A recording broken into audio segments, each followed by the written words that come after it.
Hey guys, tonight we're diving into a topic that's a little less philosophical, but definitely a lot greasier and tastier: medieval snacks. That's right, even in a world that had never heard of McDonald's, vending machines, or hot dog carts, people still couldn't resist the habit of munching on something between meals. Let me tell you, some of these treats were surprisingly delicious, while others were hard to swallow. But all of them were undeniably medieval. Strange yet fascinating. So, before you get too comfortable, let me give you a quick reminder. Hit like and subscribe, of course. Only if you truly feel what I'm doing here is worth it. And don't forget to drop a comment letting me know where you're watching from and what kind of content you'd love to see in future episodes. It's always amazing to see viewers from all around the world gathering for this little adventure. Now, dim the lights in your room, maybe turn on a fan for that soft humming sound, and let's step into tonight's journey together. Because in a world where most snacks looked suspicious and tasted even more suspicious, we're about to discover what medieval people actually munched on to get through a long, harsh day. Do you think that even in a world full of mud, plague, and bad smells, medieval people still had their own donut? Yes, that's right. Apple fritters. Golden, crispy, sweet, and a little dangerous. One bite, and you'd understand why people chose to keep living in such a bleak world. You're in the 14th century. Your daily meals are tied to black bread as hard as stone, thin soup that reeks of wilted onions, and cabbage boiled so many times it forgets it was ever a vegetable. In that dreary menu, suddenly, a fritter hits the pan, sizzling in pork lard, releasing the sweet aroma of apples and honey. For a medieval person, that was nothing short of winning the lottery. Apples back then weren't the big, shiny supermarket. The ones we know. They were small, rough, sharply sour, sometimes worm-eaten. But once sliced, dipped in batter, and dropped into hot fat, all their flaws turned into flavor. What grew wild behind the tavern became a snack everyone craved. The ingredients were simple: coarse flour, a couple of eggs, and often a splash of ale or beer. Why? Because drinking water was a gamble that could put you flat on your back with illness. Ale was safer, plus its yeasty kick gave the batter aroma and made the fritter taste oddly refreshing. And the frying fat? Usually pork lard, reused so many times it practically had its name in the household register. Its smell clung to clothes and hair, but when apple slices hit the bubbling pot, the kitchen became a stage.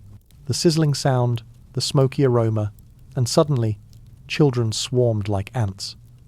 Still, fritters weren't foolproof. Old lard could make them sour. Too much heat, and the crust burned, while the inside stayed raw. And of course, there was always the chance of getting a blistered burn as a badge of honor. But that uncertainty made them perfectly medieval. When good, they were amazing. When bad, you ate them anyway, because choices were scarce. A fresh fritter out of the pan was pure joy for the village. Its crust crisped golden, cracking at the lightest touch. Inside, the apple softened, tart yet sweet. The balance between fruity freshness and fatty richness was bliss. Sometimes, fritters got dusted with imported white sugar. But remember, a pinch of sugar then cost a peasant a week's wages. So sugar wasn't just a topping, it was a statement. I'm rich, I'm powerful, and I have sugar. Ordinary folks settled for honey or herbal syrups, still sticky, still sweet, still finger-licking good. Fritters weren't an everyday snack. They marked special days, church feasts, fairs, or market gatherings. Vendors fried them in big pans in the town square, smoke and scent pulling crowds in. Buyers stood in line, cloaks soaking up the greasy smell, hands clutching scalding hot fritters, blowing, biting, both afraid of burns and too hungry to wait. Kids were the biggest fans. They ran through markets, fritter in hand, honey smeared across their faces, while birds circled overhead waiting to steal a bite. Adults weren't much better. Fritters cost money, but the craving for sweetness to forget black bread and pickled cabbage was too strong. If you were a peasant, a fritter was luxury. Bought a few times a year, maybe to celebrate harvest, maybe to bribe the children into behaving. Honey-drizzled fritters could keep the whole household cheerful for days. But for nobles, fritters meant something else. They were status desserts, arriving at banquets covered in sugar, cinnamon, or nutmeg, spices more valuable than gold. Guests nodded solemnly, pretending to taste refinement. Meanwhile, servants in the corner inhaled the aroma, praying a scrap would fall. What made fritters so special wasn't just flavor, it was the full experience. The hiss of lard, the smoke curling up, the sting of hot pastry in your hand, the grin of a child's first bite. Together, they carved a vivid, fleeting moment in a harsh medieval life. Sure, sometimes they burned, turned sour, or reeked of old grease, but no one complained much. In a dark age, even a flawed fritter was a spark of joy. A fritter was more than a pastry. It was a symbol of human craving for sweetness across time. Rich or poor, when a hot fritter split open, social lines blurred. Everyone wanted a bite. Everyone smiled as the apple steam filled their nose. And in that instant, amid hardship, plague, and injustice, medieval people found a small, golden reason to keep going. In a single apple fritter, have you ever bitten into a piece of cheese and heard it squeak against your teeth? In the Middle Ages, that wasn't a mistake. It was the charm of fresh cheese curds, the humble snack that was basically the popcorn of the 14th century. Not glamorous, not stretchy like modern pizza cheese, but a treat that made kids giggle, monks nod in approval, and nomads stuff their pockets before hitting the road. Unlike the hard cheeses that could sit in a cellar for a year, fresh cheese was the newborn child of cheese-making. Farmers milked their cows, used rennet from a calf's stomach to split it into two parts: whey, liquid, and curds, solid. Instead of pressing and aging them, the soft white lumps were eaten right away, or salted lightly, and kept just a few days. The result? A strange food, sometimes smooth like tofu, sometimes rubbery, and sometimes producing that funny squeak when you chewed, as if the cheese had its own personality and refused to disappear in your mouth too easily. If you're used to gooey, melty pizza cheese, medieval curds would shock you. No long, sexy cheese pulls, just small, ivory chunks, about the size of your thumb, tasting a little salty, a little sour, and sometimes carrying the faint flavor of the grass the cow had just munched. Medieval people didn't mind. They thought it was honest. The salt preserved it just enough, the fresh milk filled their stomachs, and the chewy texture kept their mouths busy during dull hours in the fields. Sometimes, a little cloth bag of curds was all you needed for a long journey, instead of tough bread or dried meat. Cheese curds were practically the most democratic food of the Middle Ages. Poor farmers could make them at home from cow or goat's milk. Kids treated them like candy, gnawing, playing, even tossing them at each other like marbles, and when hunger hit, picking them up to eat again. Cats and dogs in the village didn't complain either. Curds were used to bribe them or keep them from raiding the kitchen. Some records even say curds were handed to children during church to keep them quiet, much like parents today hand over lollipops to stop crying. It wasn't just peasants. Monks loved curds too. In monasteries, food storage was a constant problem. Curds, though not long-lasting like hard cheese, were easy, nourishing, and could be made daily. Travellers, merchants, and mercenaries also favoured curds. Easy to pack, no real prep needed. A little bag of curds tucked in a leather pouch could be shared on the road. On a snowy pass or barren plain, biting into a tangy cheese curd felt safer than tearing at stale bread that cut your gums. Interestingly, curds rarely showed up at noble banquets. Too plain, too common to flaunt. But occasionally, in a "look how down-to-earth I am" gesture, some nobles pretended to enjoy curds, of course, dressed up with herbs, pepper, or honey to make them worthy. Still, no matter the spices, curds were curds. Plain, simple, never achieving royal splendor. And that very simplicity made them lovable, like a friend who never changes and is always there when you need them. Fresh cheese wasn't just eaten plain. Medieval people got creative, frying them for variety, sprinkling them over meat stews for richness, or mixing them with vegetables for pie fillings. Some even believed curds could heal. Eating lots of them was thought to soothe the stomach. Of course, not every batch was good. Some curds over-fermented, turning into something smelly, rubbery, and making you question your life choices. But in an age when almost any meal could make you sick, curds were still considered safe. The most memorable part, though, was the sound. Fresh curds often squeaked against your teeth, like rubber on enamel. Kids loved it. Adults saw it as proof they were fresh. In a world without candy, chips, or popcorn, the squeak of curds was simple joy. Picture a circle of medieval kids, each chewing curds and bursting into laughter as if a field mouse choir was performing in their mouths. Curds weren't shiny or glamorous. They never made it into tapestries of banquets. But that was their appeal.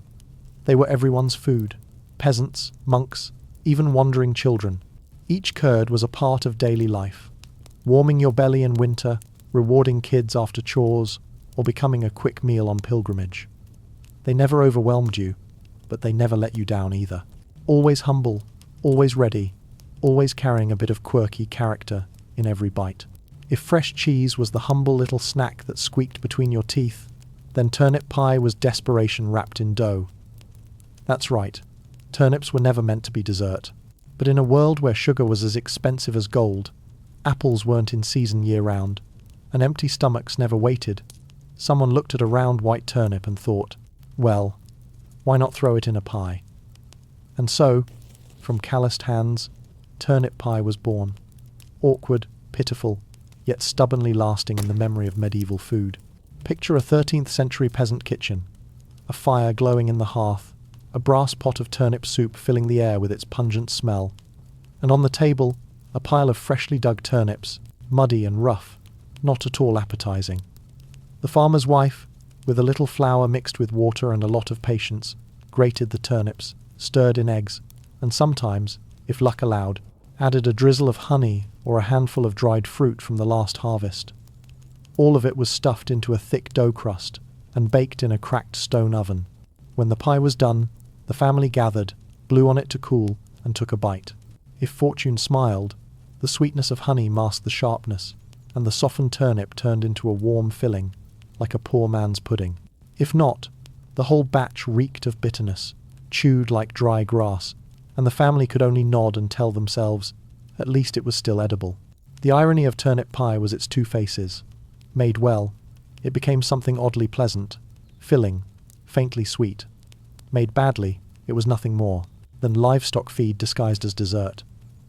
And yet, medieval people didn't give up on it, because in a society where meals circled endlessly around black bread, thin gruel, and onions, any variation with even a hint of sweetness could earn the title of dessert. Even the word pie itself carried a whiff of elegance, making peasants feel like they were eating something far grander than their station. At village fairs, turnip pies often sat beside brighter, fancier foods, but they still had their place.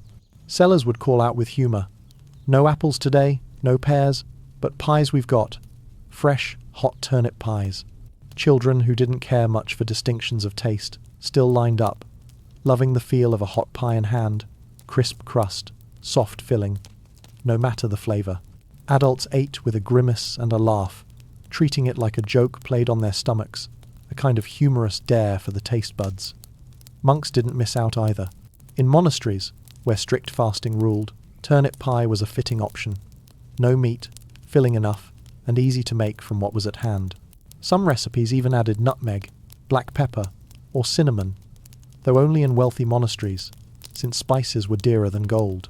In those cases, the humble turnip pie suddenly transformed into a dish of luxury, a subtle way of showing off abundance within a meal of supposed austerity. Nobles rarely touched turnip pie, except when they wanted to relate to the poor or have a laugh at eating like peasants. They chuckled, pretended to enjoy a bite, then quickly washed away the pungent taste with sweet wine. But despite being mocked, turnip pie lived on, rooted in the food culture of common folk. Because truth was, it was cheap, easy to make, and sometimes, just sometimes, actually good. What mattered most was the pie's ability to disguise. A thick crust could hide any flaw. Turnips gone limp, bitter, even slightly rotten, could be shredded, mixed with honey, and baked into something acceptable. For medieval people, that was survival skill. Waste nothing. Turn even turnips into pie, and call it a bit of sweetness in a long, hard day. And so, through generations, turnip pie stayed around. A strange kind of dessert, half joke, half salvation, both laughter and lifeline in lean winters. People ate it not because it was delicious, but because it was there, like a foolish friend who always showed up when needed, even if they never once made you truly happy. If turnip pie was a testament to desperate creativity, then the meat pasty was the symbol of clever practicality. Medieval people didn't call it fast food, but really, it was the ancestor of the convenient hand pie you could carry anywhere. Picture a half-moon pastry, a thick crust folded over, stuffed with whatever could be called meat, then baked until it gave off that rich, savoury smell. That was the meat pasty, a medieval hot pocket, no microwave needed, carrying both comfort and the occasional hazard for your stomach. What made the pasty so popular was convenience. In a world where lunch was eaten in fields, in mines, or on the march, having a meal sealed inside sturdy baked dough was a perfect solution. Farmers took their pasties to the fields, eating quickly during breaks, no forks or spoons, no worries about dirt falling into the filling. Miners prized their pasties so much that the thick crust edge was sometimes made deliberately, a handle to hold with soot-covered hands, then tossed aside for spirits or the rats in the mine. For soldiers, a pasty was both quick fuel and a mental shield. Nothing warmed the stomach better before battle than a hot pie. But the meat inside wasn't always appetizing. If you lived near a manor or a hunting ground, you might be lucky enough to have pork, lamb, or even venison in your filling. But if you were just a poor villager, the definition of meat stretched unbelievably wide. Hare, pigeon, eel, even field mice or hedgehogs. Anything that ran, crawled, or flew past could end up inside a pie, chopped small, mixed with herbs, and hidden under crust. Sometimes even fish or frogs found their way in, as long as the pasty gave off the smell of something that had once been alive. Spices were the magic that saved it all. Pepper, garlic, sage, or onions were used to mask the odor of meat that had been around a little too long. Often, spices didn't make it taste better so much as distract the senses. You'd bite into a pasty, feel the sting of pepper shoot up your nose, and in that moment, you'd forget the meat inside wasn't exactly fresh. For medieval people, that was a worthy trade, bold flavors covering harsh truths. And surprisingly, they ate happily, as long as their stomachs could handle it. Pasties weren't just for meat eaters. On fasting days dictated by the church, fillings were swapped for root vegetables, onions, leeks, or cheese. For monks or devout believers, it was both lawful and filling, keeping the same convenience without breaking rules. Interestingly, sometimes the vegetarian versions were even preferred, easier to digest than meat fillings preserved for days. On noble banquet tables, the pasty took on a different form. No longer the quick meal of peasants, it became elaborate, stuffed with game like pheasant, venison, even swan. The crust was decorated with patterns, sometimes stamped with marks, proving the chef's skill. When the pie was brought out, guests didn't just eat, they judged whether the filling matched the host's wealth. These pasties weren't just food, they were power statements. In many regions, people even marked their pasties with personal signs, initials or family symbols. In mines, workers piled them together, each grabbing the one marked with their own sign. Mistakes could lead to fights, because that one pie was the only meal to carry a light miner through the day. Legends even say that some crusts were purposely left thick to be tossed into the depths, as offerings to the mine spirits, a bribe to keep accidents away. Eating a pasty was always a gamble. Some days you bit into fragrant, juicy, piping hot meat and felt life was good. Other days you hit a chewy, sour piece of something you couldn't quite identify. But no matter what, medieval people kept making and eating them, because it was the most practical food they had. In the fields, at markets, or on dusty roads, that crisp crust with rich filling inside was a reminder that, even in a harsh life, people knew how to fold a little warmth into the palm of their hand. Sugar-coated fennel seeds represented the complete opposite extreme. A tiny, sweet, refined treat, meant not to fill the belly but to please the palate.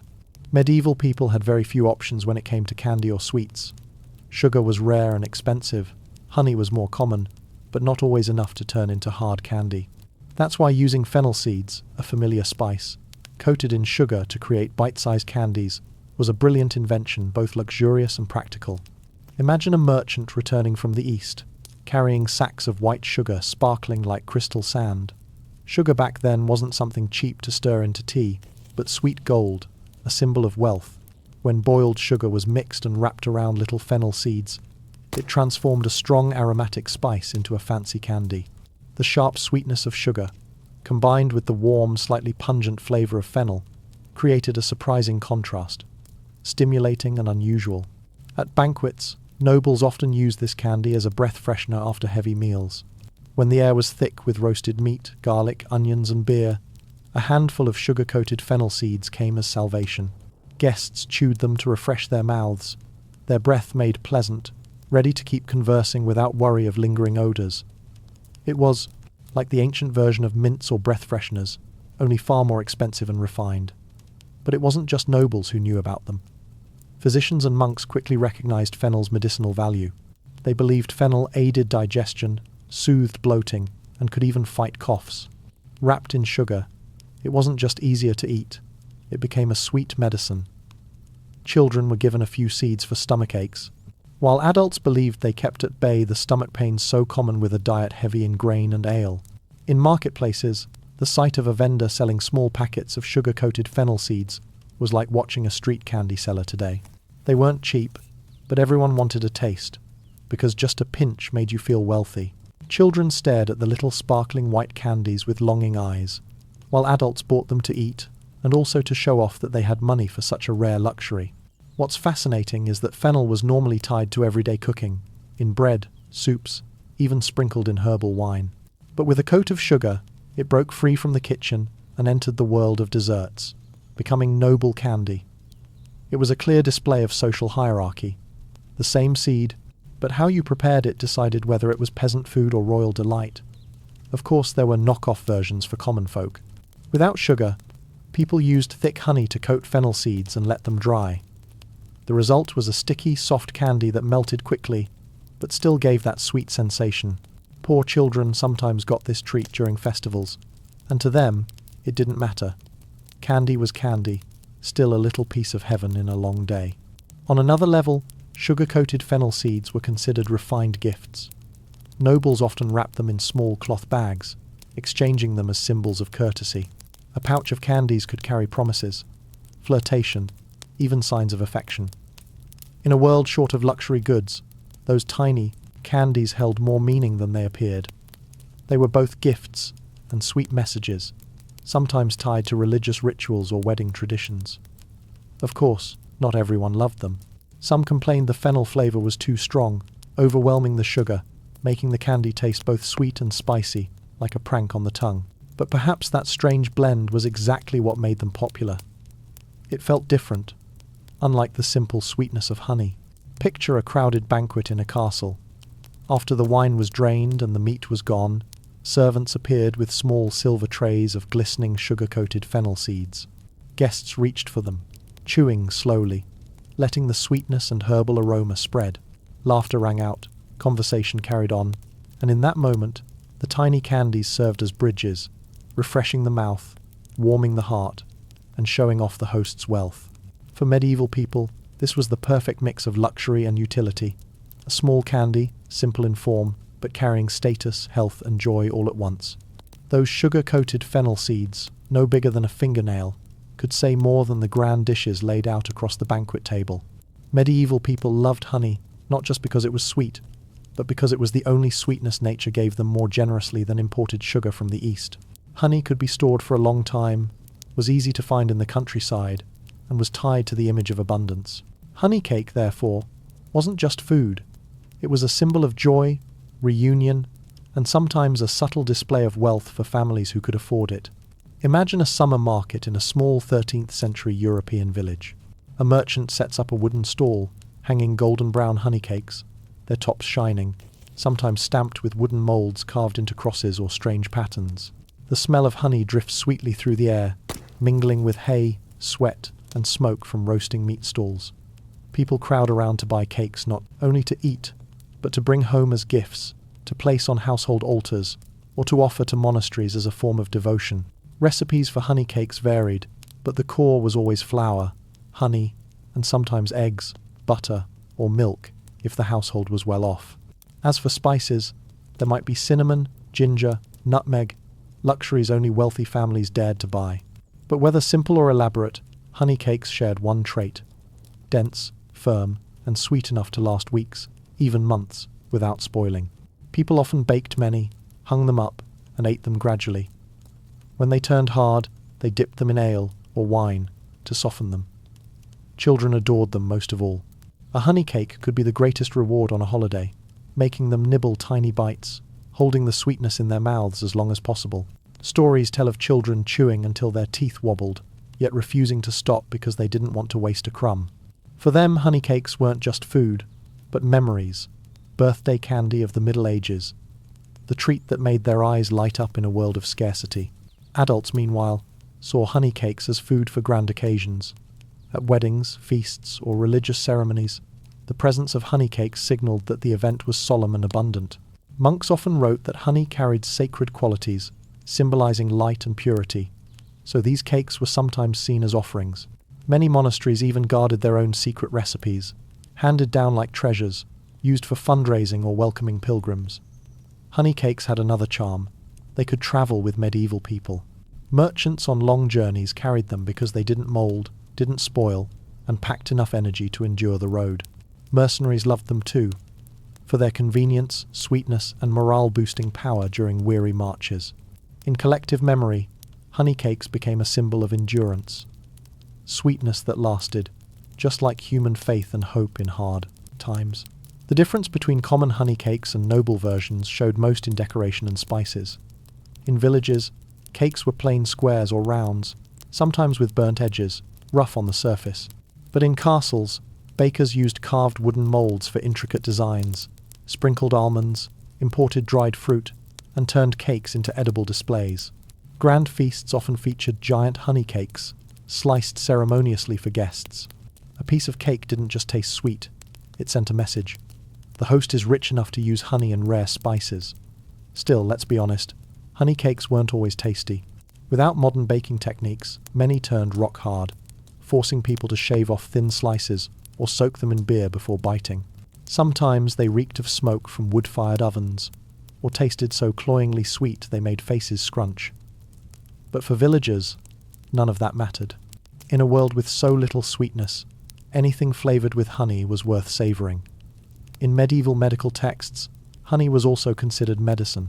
People believed honey cakes could warm the stomach, treat coughs, or strengthen the weak. Some mothers broke cakes into small pieces, mixed them into hot milk for children or the elderly as a kind of tonic. These beliefs, even without scientific basis, gave the cakes extra meaning, not just a snack, but a source of life. Socially, honey cakes became a common language of community. People gifted them during festivals, offered them to monks, or sent them to neighbors as tokens of goodwill. Records even mention young men giving honey cakes to the girls they liked, a sweet confession in edible form. A single cake could say more than words, because it was rare, precious, and everyone knew its value. Thus, honey cake wasn't just a recipe. It was the meeting point of basic needs and spiritual longing. It nourished bodies, connected communities, symbolized joy, holiness, and love. In a world of disease, war, and poverty, people still found a way to turn honey into something hopeful, if only in one sweet moment. The most familiar scene, perhaps, was a winter night. The family gathered around the hearth, slicing a honey cake into small pieces. Children ate quickly, smiling bright. Adults chewed slowly, savoring the rare sweetness after a long day. Firelight flickered on the clay walls, the scent of honey filling the air, pushing back the cold. In that moment, the harshness of the Middle Ages seemed to fade, replaced by simple warmth, all from a honey cake. If honey cake was the sacred sweetness of festivals, then fried fish skin was the crispy little snack of resourcefulness, where medieval people wasted nothing from the fish they caught. In a world where nothing goes to waste, was a survival rule. Fish skin, what many today might consider scraps, was turned into a fun treat. Rich, salty, crunchy, and sometimes even a favourite beer snack in the village tavern. Imagine a morning at the riverbank, fishermen hauling in their nets, fish flopping in the boats, and calloused hands beginning the familiar work, gutting, filleting, drying, salting, or cooking on the spot. The flesh went to the main meal, bones into soup or stew, while the skin, slick, silvery, and slimy, would seem like waste. But in medieval Europe, where hunger was always near, fish skin was quickly recognized as something that could be turned into a snack. Scales were scraped, the skin rinsed, cut into strips, and dropped into hot fat. The sizzling sound burst out, the fishy odor faded under the smell of frying, and within minutes the strips curled, crisped, and were ready to eat. For the poor, fried fish skin was a small joy. A bowl of thin porridge or a chunk of bland black bread suddenly tasted better with a few crunchy strips on the side. Children delighted in chewing them loudly, while adults treated them as a way to feel richer in their modest meals. Fried skins were often wrapped in cloth or tucked into leather pouches for the fields, a handy snack during work. In some coastal regions, people even dried the skins first, then fried them later, making a snack that kept for weeks and stayed crunchy. In the village tavern, fried fish skin became the cheap but wildly popular bar snack. Served in baskets, sprinkled with coarse salt or herbs like dill or thyme to cut the smell, they sat at the center of rough wooden tables. Men drank ale and beer, grabbing crisp skins by the handful, the crunch mixing with laughter and songs. You could say they were the chips of the Middle Ages, always paired with alcohol, keeping mouths busy and conversations lively. Tales even tell of tavern brawls starting because someone grabbed too many from the shared basket, angering his neighbor. Of course, not everyone loved them. For some, the fishy tang, even fried, was still unpleasant.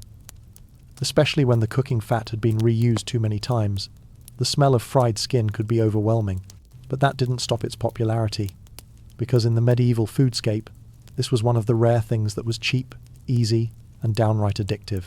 Once you got used to it, you craved that crunch, that salty greasiness, the same way we crave a bag of potato chips today. Not just in daily life. Fried fish skin sometimes appeared in the meals of monks or sailors. For monks, fish was permitted food on fasting days, and when the flesh had been eaten, the crispy skin was a sensible way to use the rest. For sailors, endless days at sea grew dull without something to chew. Dried fish skin carried aboard, then fried again on the ship, became a morale-boosting snack, easing homesickness. Records even note sailors believed crispy fish skin kept their feet steady on deck, a superstition, but one that showed their bond with the snack. In wealthier coastal towns, fish skin was even refined. People marinated it with black pepper, parsley, or dipped it in thin batter before frying, creating crunchier, more flavorful bites. Some coastal nobles even treated it as a quirky delicacy, setting it out at banquets to intrigue their guests. But in inland castles, where fresh fish was rare, it remained unknown, still seen as a byproduct, not noble fare. What made fried fish skin memorable wasn't any fancy recipe, but how it tied to daily life. A group of kids on the riverbank, each holding a crunchy strip, laughing and playing. An old man in a tavern, ale at his side, chewing fish skin while telling tales of a giant fish that once sank a boat. A farmer's wife setting out a basket of hot skins in the yard, calling her family to eat as the smell filled their clay-walled kitchen. These were small moments, but they reflected how medieval people turned what seemed worthless into simple joy. Fried fish skin, in a way, was living proof of creativity born from poverty. When every scrap of meat had been used, when there was little left to eat, people still found a way to turn the throwaway part into a crave-worthy snack. It was the mix of sizzling in the pan, smoky rich scent in the kitchen, and that crackling bite in your mouth. A food that never made it into grand books, but was etched in everyday memory, the rough, humble, yet full of life snack of the Middle Ages. Beer, or wine-soaked bread, what medieval people called sops, was proof of how they found comfort in poverty and in the old and worn. In a world where bread was the core staple, eaten almost every single day, stale, rock-hard loaves were inevitable. Throwing them away was wasteful, but eating them dry tore at the gums, so people came up with a solution. Soak it in whatever liquid was at hand. Beer, ale, or even wine if you were lucky. And just like that, from a chunk of stale bread, a new kind of snack was born. Soft, warming, and sometimes even transformed into dessert on special days. Picture a farmer returning after a long day in the fields. He sets down a chunk of hard black bread in a bowl, pours in the last bit of beer from his jug, and waits until the bread is heavy with that cloudy golden liquid. When he chews, the bread melts, faintly sweet, flavoured with yeast, and his empty stomach feels soothed. To him, it's the perfect way to end a workday. A humble dish that carried a hint of refreshment, like a tiny reward, sops came in endless variations. The poor made do with black bread and weak beer, while the well-off might use white bread, soaked in wine mixed with honey, even adding almonds or dried fruit for flavour. For monks, it was a familiar dish in the cloister. Yesterday's bread torn into pieces, soaked in ale from the cellar, eaten as a way to avoid waste while still staying within the rules of fasting days. At communal meals, bowls of sops passed from hand to hand were as ordinary as soup shared around a table today. But sops weren't always peaceful fare. Records tell of people getting drunk from eating too much bread soaked in strong wine. The alcohol-soaked bread hit harder than drinking straight, and more than one tavern fight started with a bowl of seemingly harmless sops. Some satirical tales even say beggars pretended to eat sops just to get free alcohol, leaving full of bread and buzzing like they'd downed a jug. During festivals, sops put on a different costume. Spices like cinnamon, nutmeg, or mace could be added to make them into a fancy dessert. Soft white bread slices laid in silver bowls, drenched in red wine, created a dazzling sight. Guests ate and marvelled, calling it an unusual sweet after feasts of roasted meat and fish. For nobles, sops weren't just food, but proof that they had fine wine, precious sugar, and skilled cooks. Luxuries peasants could never dream of. In some places, sops even carried religious meaning. Documents note that at weddings or baptisms, bread soaked in wine symbolized union. Bread for the body, wine for the spirit, blended into a dish both earthly and sacred. In that setting, every bite of sops was not just a snack, but a symbolic act, a prayer tasted on the tongue. Still, at its core, sops were tied to poverty. For most people, it was simply a way to salvage bread. A chunk of stale black bread, hard as stone, softened into something chewable and filling once soaked in beer. It kept the poor from wasting food, and made a dull meal more comforting. In many families' memories, sops were childhood food. Winter evenings by the fire, mother pouring ale over bread, the whole family eating together, blowing on it, laughing. Strangely enough, it was this simplicity that made sops a bridge across classes. Peasants ate them to fill bellies, monks to avoid waste, nobles to show off refinement. Each had their own version, but the essence was the same: old bread reborn through fermented drink.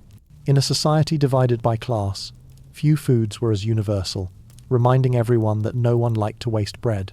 Sops also offered a unique sensory experience. When you lifted a spoonful of soaked bread, it was soft and spongy, yeasty flavors spreading across the tongue, with a tang of sourness. In wine versions, fruity and honeyed notes created a sweet intoxication, making it feel like eating and drinking at once. Some even said eating sops was like drinking by chewing, a strange sensation, but one that became beloved. In taverns, sops were sometimes served as a side dish to warm the belly. After several mugs of ale, a bowl of soaked bread kept customers steady and stretched the evening longer. Clever tavern keepers reused yesterday's bread, soaked it, and sold it back, avoiding waste and making profit. Likely many patrons knew, but no one complained, because the hearty comfort of sops in the rowdy atmosphere still satisfied. You can't deny that sops carried a piece of medieval humanity. In a world of hardship, people still found a way to make stale bread feel new and good again. It wasn't just food, but a symbol of endurance, of turning something hard and dry into something soft and sweetened. And even though it sometimes got people drunk or made them grimace at the sour taste, sops endured, passed through generations, living on as part of collective memory no one wanted to throw away. Dried fruit belonged to a completely different world, both a luxury item and a snack that children and adults alike craved. In the Middle Ages, to eat a raisin, a date, a fig, or a dried plum was not just about food. It was about trade, about the routes stretching from the Mediterranean to the east. Dried fruit reaching European tables was no easy task. It had to cross seas, deserts, and caravans of camels. That's why its value went far beyond taste. It was a symbol of wealth and power. Imagine a ship from the south docking in England in the 14th century, carrying heavy wooden barrels filled with dates from North Africa, raisins from Spain, or figs from the Mediterranean. The goods were unloaded, weighed, taxed, then ended up in the hands of rich merchants, major monasteries, or noble castles. Common folk only knew them by stories, or on rare occasions when the church handed some out during big feast days. The sweetness of dried fruit was unlike honey or sugar. It carried the concentrated essence of sun and soil. A date was so chewy and sweet it could make you feel like you'd just drunk a bowl of syrup. A dried fig, wrinkled outside, but when bitten, released a delicate sweetness, with crunchy seeds popping like little fireworks in the mouth. Raisins were chewy and tangy, often sprinkled into bread or porridge for flavor. These foods were strange yet alluring, and to many medieval people they seemed almost magical. At markets, it was rare to see baskets of dried fruit on display, because they were too costly. If present, they were locked in chests, sold by tiny handfuls like gold dust. Sellers often let customers taste one piece, and then pressed them to buy, because the flavor was irresistible. Children passing by stared wide-eyed at the wrinkled brown gems, smelling the sweetness in the air, mouths watering. But only rich children had parents who could buy them. Most others just watched from afar, treating it as a distant dream. In monasteries, dried fruit was used not only as food but in wine, medicine, or special desserts for holidays. Monks believed their flavors strengthened the body, gave energy, and even healed. Some medieval medical manuscripts claimed dates aided digestion, raisins enriched the blood, figs eased the bowels. Whether true or not, these beliefs made dried fruit even more precious, stored carefully in cellars and brought out only when needed. For nobles, dried fruit was not just a snack but a display tool. At feasts, plates of raisins, dates, figs, and prunes sat beside roasts, wine, and pastries. Guests picked them slowly, savoring as if tasting sweetness from faraway lands. To own dried fruit meant wide trade connections, wealth, and access to exotic imports. A wedding feast wasn't complete without dried fruit if the bride's family wanted to show their riches. Yet dried fruit had its own life among commoners too. Families in grape or fig-growing regions sometimes made their own, drying them in the sun, hanging them in attics, or warming them in ovens. The result wasn't as glossy or sweet as imports, but it still brought small joys in winter. Children ate them instead of candy. Adults tossed them into porridge or bread to liven up meals. For them, it was humble yet special, both sustenance and a tie to their homeland. Many tales say that the most precious gifts at Christmas or winter festivals were small bags of dried fruit. A child given a few raisins or prunes treated them like treasure. Adults who received a handful of dates cherished them, rationing each bite, sometimes saving one piece for a more important day. Dried fruit became currency of joy, symbols of rare abundance in harsh lives. In cooking, dried fruit was also prized as an ingredient. Baked into cakes, stewed with meat for sweetness, or soaked in wine for flavor. A honey cake topped with raisins instantly became a luxury dessert. A meat stew with prunes gave off extraordinary aroma. At feasts, sprinkling dried fruit into wine not only beautified the drink, but proved the host's generosity. But dried fruit also revealed sharp divides. For the rich it was showy, set on silver platters at banquets. For the poor, it was a dream, tasted only through charity from monasteries or rare luck. This contrast made dried fruit a powerful symbol. It represented inequality, yet also the shared human longing for sweetness. In a world short of candies, short of sugar, dried fruit was the only natural candy people could count on. It was reward, gift, and love token. A husband returning with a small bag of raisins lit up his family's faces. A monk handing out dates to orphans planted unforgettable sweet memories. In collective memory, those tiny fruits became winter lights. Flavors both strange and familiar, earthly yet precious. And like many medieval snacks, dried fruit reflected human nature itself, always finding joy in little things, always longing for sweetness however rare, and always tying food to memory, to community, and to spiritual meaning far beyond nutrition. Blood sausage, or little blood pudding balls, was the darker, more pragmatic side of medieval food. This snack came from a basic philosophy: waste nothing from a slaughtered animal. In an age when hunger always lurked, even blood became a precious ingredient, and when mixed with grains, fat, and onions, then shaped into balls and fried or lightly baked, it turned into a food both nourishing and divisive in flavor. For medieval people, it was quick energy. But for modern folks, just hearing the name is enough to shiver. The process usually began right after an animal was slaughtered. Blood was caught in a wooden basin and stirred constantly so it wouldn't clot. Then it was mixed with oatmeal or ground barley, pork fat for richness, and finally chopped onions, salt, pepper, sometimes a pinch of dried herbs.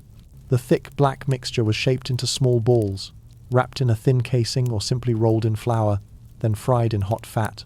As the balls sizzled in the pan, the smell of fat and iron filled the air, revolting to some but mouth-watering to others.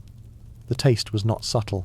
Bite into one, and you'd find a crisp, charred exterior, a soft, spongy inside, salty from seasoning, fatty from lard, and above all that strange metallic aftertaste of blood.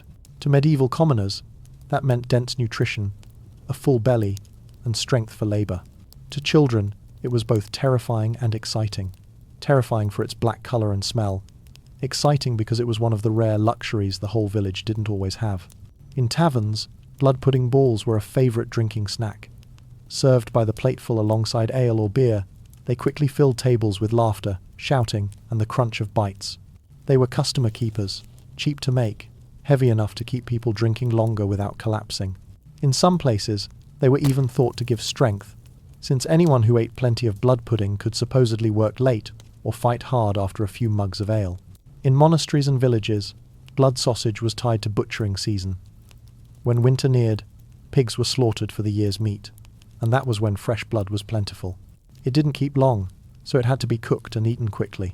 That made blood pudding balls a seasonal snack, forever tied to memories of smoke, fat, and the bustle of the whole village sharing in the butchering. For many children, it was a winter treat, since only then could they eat their fill of such unusual richness. For nobles, blood sausage wasn't a common dish, but it wasn't entirely absent either. When dressed up, it could be flavoured with rare spices like nutmeg, ginger, or red wine, then served on silver plates. The harshness of blood softened into something intriguing. Guests tasted it as both repulsive and fascinating. In such feasts, blood sausage stopped being peasant food and became a statement, proof of wealth, in the ability to use every part of the animal, a display of control over scarcity itself. You can't deny the nutritional value. In a world short on protein, iron, and calories, animal blood was ideal. Medieval people didn't care about cholesterol or heart disease. They just needed something to fuel survival. A single ball could give more strength than a bowl of thin gruel, keeping a farmer in the fields or a soldier marching long. So even with its strong, challenging flavour, it endured. The dish also carried its own strange folklore. Some believed eating blood gave the eater the strength and courage of the beast. A warrior who drank ale with blood sausage before battle was said to know no fear. Others swore it, kept the cold out, believing the iron in blood made bodies warm against winter's chill. Superstitious or not, these beliefs rooted the dish deeper into medieval life. Children had their own rituals with it, both scared and curious. Many were told, if you don't eat it, you'll stay weak like a kitten. When they tried, the strong taste made them grimace, but after a few times, fear turned into habit. Some even dipped pieces in salt or honey to mask the blood, creating bizarre combinations that sound unbelievable today, but were ordinary back then. In different regions, blood sausage varied slightly. Some made small fried balls, others stuffed long casings and sliced them later. But whatever the shape, the essence was the same. Use blood, grain, fat, and spice to make filling food, easy to cook quickly. That simplicity made it widespread, found from poor villages to busy towns. Perhaps what makes blood sausage most remarkable is how clearly it reflects medieval food philosophy. Waste nothing, avoid fuss, and don't fear challenging flavours. It was a snack, a nutrient source, and a test of courage. Modern people may recoil at the thought, but to medieval folk, it was pride, proof they could tame life's harshness by turning even blood, something feared, into something crisp, fatty, smoky, and soaked in memory of an age gone by. Blood sausage was the snack tied to the tang of blood and the philosophy of total frugality. But medieval pancakes carried an entirely different tone, simple, light, and sometimes a rare sweet gift amid heavy meals. Calling them pancakes is just to draw a modern comparison. In their own time, They were thin cakes, made from flour, eggs, milk, or ale, fried on iron pans with lard, and eaten with honey, fresh cheese, or just a pinch of salt. That very simplicity made pancakes an accessible treat, showing up everywhere from peasant kitchens to castle feasts. A spring morning in a smoky peasant kitchen, the wife pours a thin batter into a pan of sizzling fat. There's no such thing as non-stick, so the edges burn, the surface streaks with smoke marks, but the smell is enough to send the children running. They wait for their mother to lift the cake out, roll it into a tube, drizzle honey, or tuck in a bit of fresh cheese, then eat it while blowing on their fingers because it's too hot. It isn't luxury, but it's the moment that makes a harsh life feel lighter. In richer households, pancakes transformed into refined desserts. People added costly spices like nutmeg, cinnamon, or even a drop of wine to the batter. When cooked, the cakes were dusted with white sugar, something most commoners never even saw, and served on silver plates with fresh or dried fruit. At feasts, these pancakes became proof that the host had both sugar and imported spices from the East. A guest biting into a sugared pancake wasn't just tasting sweetness, they were tasting power and trade connections. Medieval pancakes didn't puff up soft and fluffy like today's. They were usually thin, a little chewy, with a crisp char on the edges. People rolled them up, dipped them in honey or thick ale, enjoying something both strange and familiar. Some regions stuffed them with minced meat, vegetables, or cheese, turning them into hybrids of savory and sweet.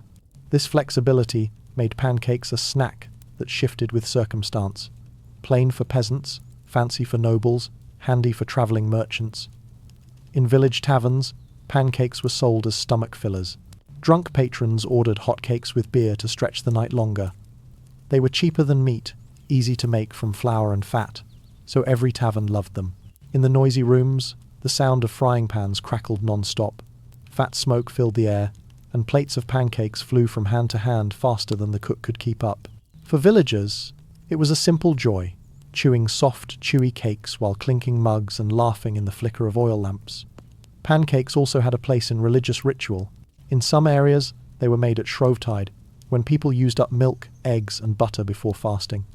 Whole villages gathered, frying stacks of cakes and sharing them with everyone. Children feasted, adults smiled, treating it as spiritual preparation for hardship ahead. This tradition lasted centuries, leaving traces in modern European food festivals. What's striking is that pancakes carried memories as much as flavour. For peasants, they were memories of mothers at the hearth, flipping cakes by hand. For nobles, they were banquet memories, music playing as pancakes were served as dessert. For monks, they were memories of communal feasts, where pancakes stood for sharing more than eating. Across settings, pancakes etched themselves into collective memory as both humble and layered with meaning. Sensory-wise, they offered a careful mix: crisp, edges, chewy centers, the richness of fat, and sweetness or savor depending on toppings. Hot, they were pliable, easy to roll. Cold, they turned tough but still edible, especially dipped in wine or soup. That made them versatile, a quick snack in the moment or packed for a long journey. Stories even say merchants carried dry pancakes for the road. They didn't spoil quickly, could be eaten cold, and with honey or cheese became passable meals. Sailors liked them too, since they were easy to cook on ships, just flour, water, and fat. On long voyages, those simple cakes reminded them of land, of family, of hearth warmth. Children, meanwhile, saw pancakes as dream food. Eggs and milk were scarce, so when their parents fried them a batch, it was a special event. Kids sat in a circle, eating and laughing, hands sticky with honey, mouths smeared with flour. Those memories stayed for life, so that as adults, just smelling fried batter in fat could call back childhood. In a way, pancakes reflected the medieval survival spirit. Whether poor or rich, people turned basic ingredients into food that was tasty and practical. From flour, eggs, milk, and lard, things anyone could scrape together, they made something filling and joyful. That small joy was enough to warm people in an age of plague, war, and famine. So medieval pancakes weren't just cakes. They were the smell of cramped kitchens, the shouts of children, the warmth of taverns, the sweetness and richness on banquet tables. They lived on in collective memory as proof of how humans found happiness in the simplest things. And like many other medieval snacks, they showed one plain truth. In a dark world, sometimes just one hot pancake was enough to make life brighter. If pancakes carried the breath of family and festivals, then wafers were tied to a very different image: refinement, religion, and even a touch of art. In the Middle Ages, wafers weren't quite like the multi-layered sweet treats we know today. They were usually thin, crisp, sometimes as delicate as paper, baked in metal molds engraved with patterns. These molds often bore crosses, angelic symbols or floral designs, making each wafer not just food but a tiny artwork, reflecting both faith and the skill of the maker. In small villages, wafers usually appeared on special occasions, especially tied to the church. People believed that eating wafers during great feasts, like Christmas or Easter, would bring luck and blessings. Many families had the custom of sharing wafers before a meal, each person breaking off a small piece and giving it to one another, as a gesture of connection. In that moment, the crisp wafer carried not just sweetness, but also the symbolism of kinship and faith. The process of making wafers also had a ritualistic quality. The baker or cook heated both sides of the metal mold, poured in a thin layer of batter, then clamped it shut until the wafer was cooked. When opened, the wafer was paper thin, patterned, and turned crisp as it cooled. This demanded patience, because too much heat burned the wafer, while too little left it chewy and bland. For medieval people, producing perfect wafers was almost a test of skill and reverence for sacred ritual. Not everyone had the chance to eat wafers regularly. Because they required special molds and craftsmanship, peasants couldn't easily make them at home. Typically, monks or professional bakers in towns had the means. In many places, wafers were even sold right outside church doors after services, as a treat for worshippers and children.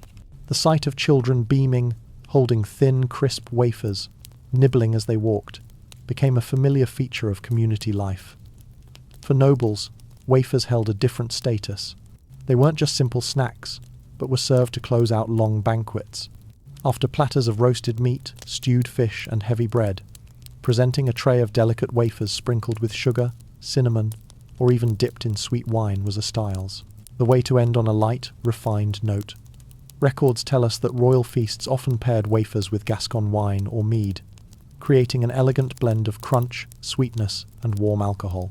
For guests, snapping a crisp wafer was a way to taste the sophistication of the host. Wafers also had a street food identity.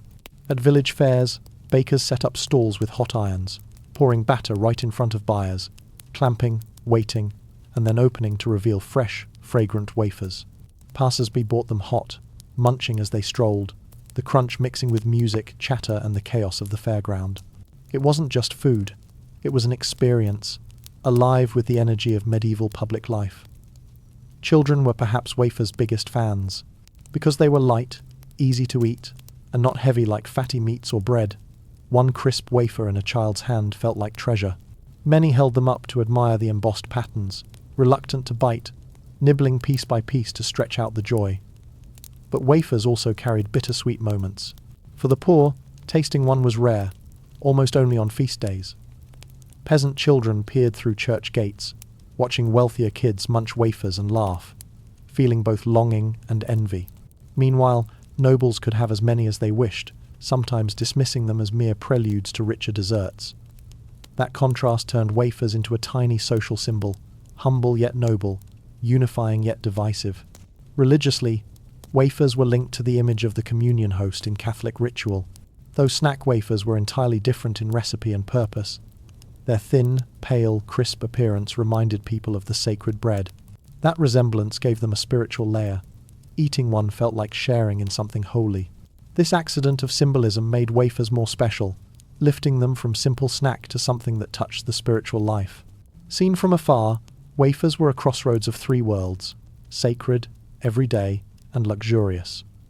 In church, they stood for holiness and sharing. In markets, they were lively, noisy treats. On noble tables, they were refined finales to feasts. Few foods of the Middle Ages moved so fluidly between ritual, daily life, and artistry. Picture it. A winter night in a castle, candles flickering, the feast ended, music fading, servants carrying trays of fragrant wafers, guests snapping them with soft crackles. In another scene, a village fair where children ran through foggy air, wafers hot in their hands, faces dusted with flour, laughter ringing. And in a monastery kitchen, a monk carefully pressing wafers with holy images, handing them to worshippers at a feast day. 3 different images, all capturing the enduring life of the medieval wafer. A small, crisp food, but one carrying countless human stories. If wafers were tied to refinement and religion, then succoth, candied fruit, was blatant extravagance. A snack that was sweet, shiny, and symbolic more than flavorful. In a world where sugar was white gold, every piece of succoth wasn't just a sweet. It was a statement. Whoever was eating it belonged to the class rich enough to turn sugar into a pastime. The recipe usually began with fragrant fruits or peels. Oranges, lemons, tangerines, ginger, even some roots. All were cut small and simmered slowly in thick sugar syrup until they turned translucent and glossy, looking like jewels. Eating one flooded the mouth with sharp sweetness, then followed by the slight bitterness of citrus peel or the warm bite of ginger, making for an enticing contrast. But the appeal wasn't just flavor. It came from knowing you were tasting one of the most expensive luxuries. At noble banquets, succoth usually appeared after guests were stuffed with meat, bread, and wine. Silver trays piled with glistening candied pieces were carried out as the final highlight. Guests plucked them, chewed slowly, chatting while boasting, "We have these at home too." At that moment, succoth was no different from edible jewelry, more decoration than food. Rich children treated succoth as the ultimate candy. Unlike sticky honey, succoth was firm, shiny, and carried strange aromas from imported fruit. Many saved each piece, gazing at it in candlelight like a tiny gem rather than a snack. To them, succoth satisfied more than taste. It planted the idea they belonged to a world of luxury. For commoners, succoth was almost out of reach. Sugar was already a rarity, citrus rarer still. To taste succoth once in life could be considered luck. Records say that during lordly festivals, the poor were sometimes handed small handfuls of candied fruit as alms. They ate with awe and disbelief, as if tasting something from another world. It was joy mixed with bitterness. Joy at rare sweetness. Bitterness at knowing it would never be part of daily life. Succoth also revealed the global trade web of the Middle Ages. To get tropical fruit or spices like ginger or cinnamon, merchants had to import from the East or the Mediterranean. Ships, caravans, and long trade routes all contributed. Sugar itself was scarce, produced in faraway lands and carried through countless middlemen. So each piece of succoth was the product of an international trade network, where money, power, and sweat converged into luxury on a noble's table. Picture noble guests in a castle hall, wine in hand, lifting a gleaming candied orange peel. It was the image of medieval wealth. Eating was performance. The host proved they had the power to import rare ingredients, the skillful cooks to prepare them, and enough sugar to waste on a fun food instead of filling bellies. That display made succoth more than a snack. It was a marker of status. Yet its taste had real charm. The sharp sugar sweetness balanced with warm spice or light bitterness created rare subtlety in medieval cuisine, which was usually heavy. Many diners adored it for waking their palates, making them feel they were experiencing something beyond the familiar bread, salted meat, or porridge. For them, succoth was proof of sophistication, refinement, and contact with the wider world. Poor children sometimes made their own versions. Without sugar, they candied apple or pear peels with honey, dried them into wrinkled, chewy bits that still carried sweetness and fragrance. They weren't real succoth, but they brought small joy, letting the kids imagine tasting noble candy. These imitations showed the universal human craving for sweetness across all classes. Some records even note succoth as diplomatic gifts. Nobles would send small boxes of candied fruit, wrapped in parchment or carved wood, to woo guests. Receiving such a gift meant entry into the circle of power, since it displayed generosity, wealth, and trade connections. Succoth was food and politics, sugar that could sweeten even the driest negotiations. Looking at succoth, you see the contradiction of medieval food. On one side, frugal, harsh dishes like blood sausage or fried fish skin. On the other, candied fruit glowing like gems for the few. While commoners could only dream, elites made it a pastime. That contrast made succoth legendary, not because everyone tasted it, but because so few did. It became a sweet dream out of reach. From lavish feasts to poor markets, From diplomatic gifts to children's sticky hands, succoth was proof of sugar's powerful sweetness. A single piece could evoke an entire world of trade, faith, class division, and humanity's shared craving for sweetness. And that's why it's still remembered as one of the most refined, ostentatious, and meaningful medieval snacks. Fried eel belonged to another side of medieval life, a savoury, fatty snack born from the abundance of Europe's rivers and lakes.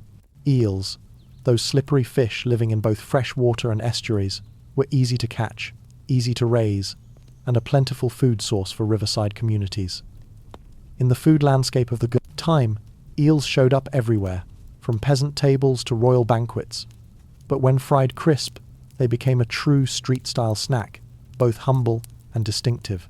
The familiar image is fishermen hauling nets along the Thames or the Loire, hands slimy, dropping wriggling eels into wicker baskets. In the countryside, when there were too many eels to stew or roast, the smaller ones were slit open, salted, dusted in a thin coat of flour, then dropped into hot fat. The sizzle rang out, the fishy smell turned into rich aroma, and golden pieces bubbled up as the perfect family treat. Children rushed over, skewers in hand, snatching hot chunks of eel, eating while hopping about. Adults chewed slowly, savouring the crisp outside, soft fatty inside, a taste hard to forget in their frugal lives. In taverns and marketplaces, fried eel was as beloved a drinking snack as fried fish skin. Vendors set up big pans in the middle of the fair, smoke pouring up from the oil, the scent drifting far enough to make passers-by stop. Customers paid for a small bag of fried eel, eaten hot on the spot. Crunching while sipping ale, laughter mixing with the noise of the market.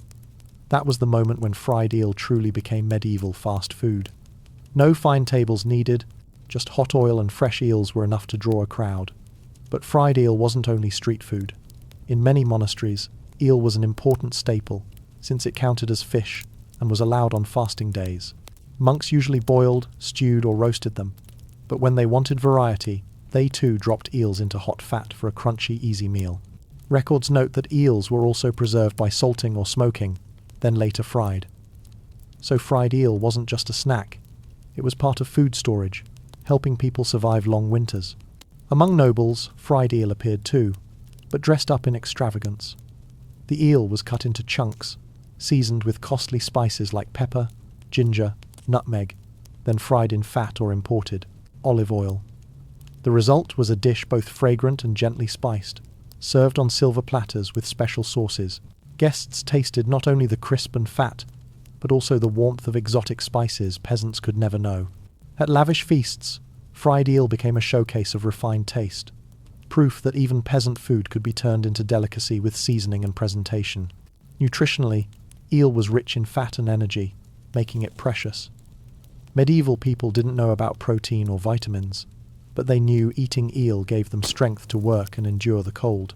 Mercenaries and sailors carried salted or dried eel, frying it when needed. On long journeys, the smell of fried eel rising from a small pan on a ship was a comforting sign of a good meal. But fried eel had its dark side. When cooking fat was reused too often, or when eels weren't fresh, the smell was awful. Stories tell of people struck with violent stomach pains from bad fried eel, even outbreaks of illness. Yet in a time without food safety concepts that never stopped its popularity, people accepted the risk, because the crisp, fatty taste was too tempting to ignore. In many medieval memories, fried eel was tied to festivals. At village fairs, after games ended, crowds gathered around a pan of frying eels.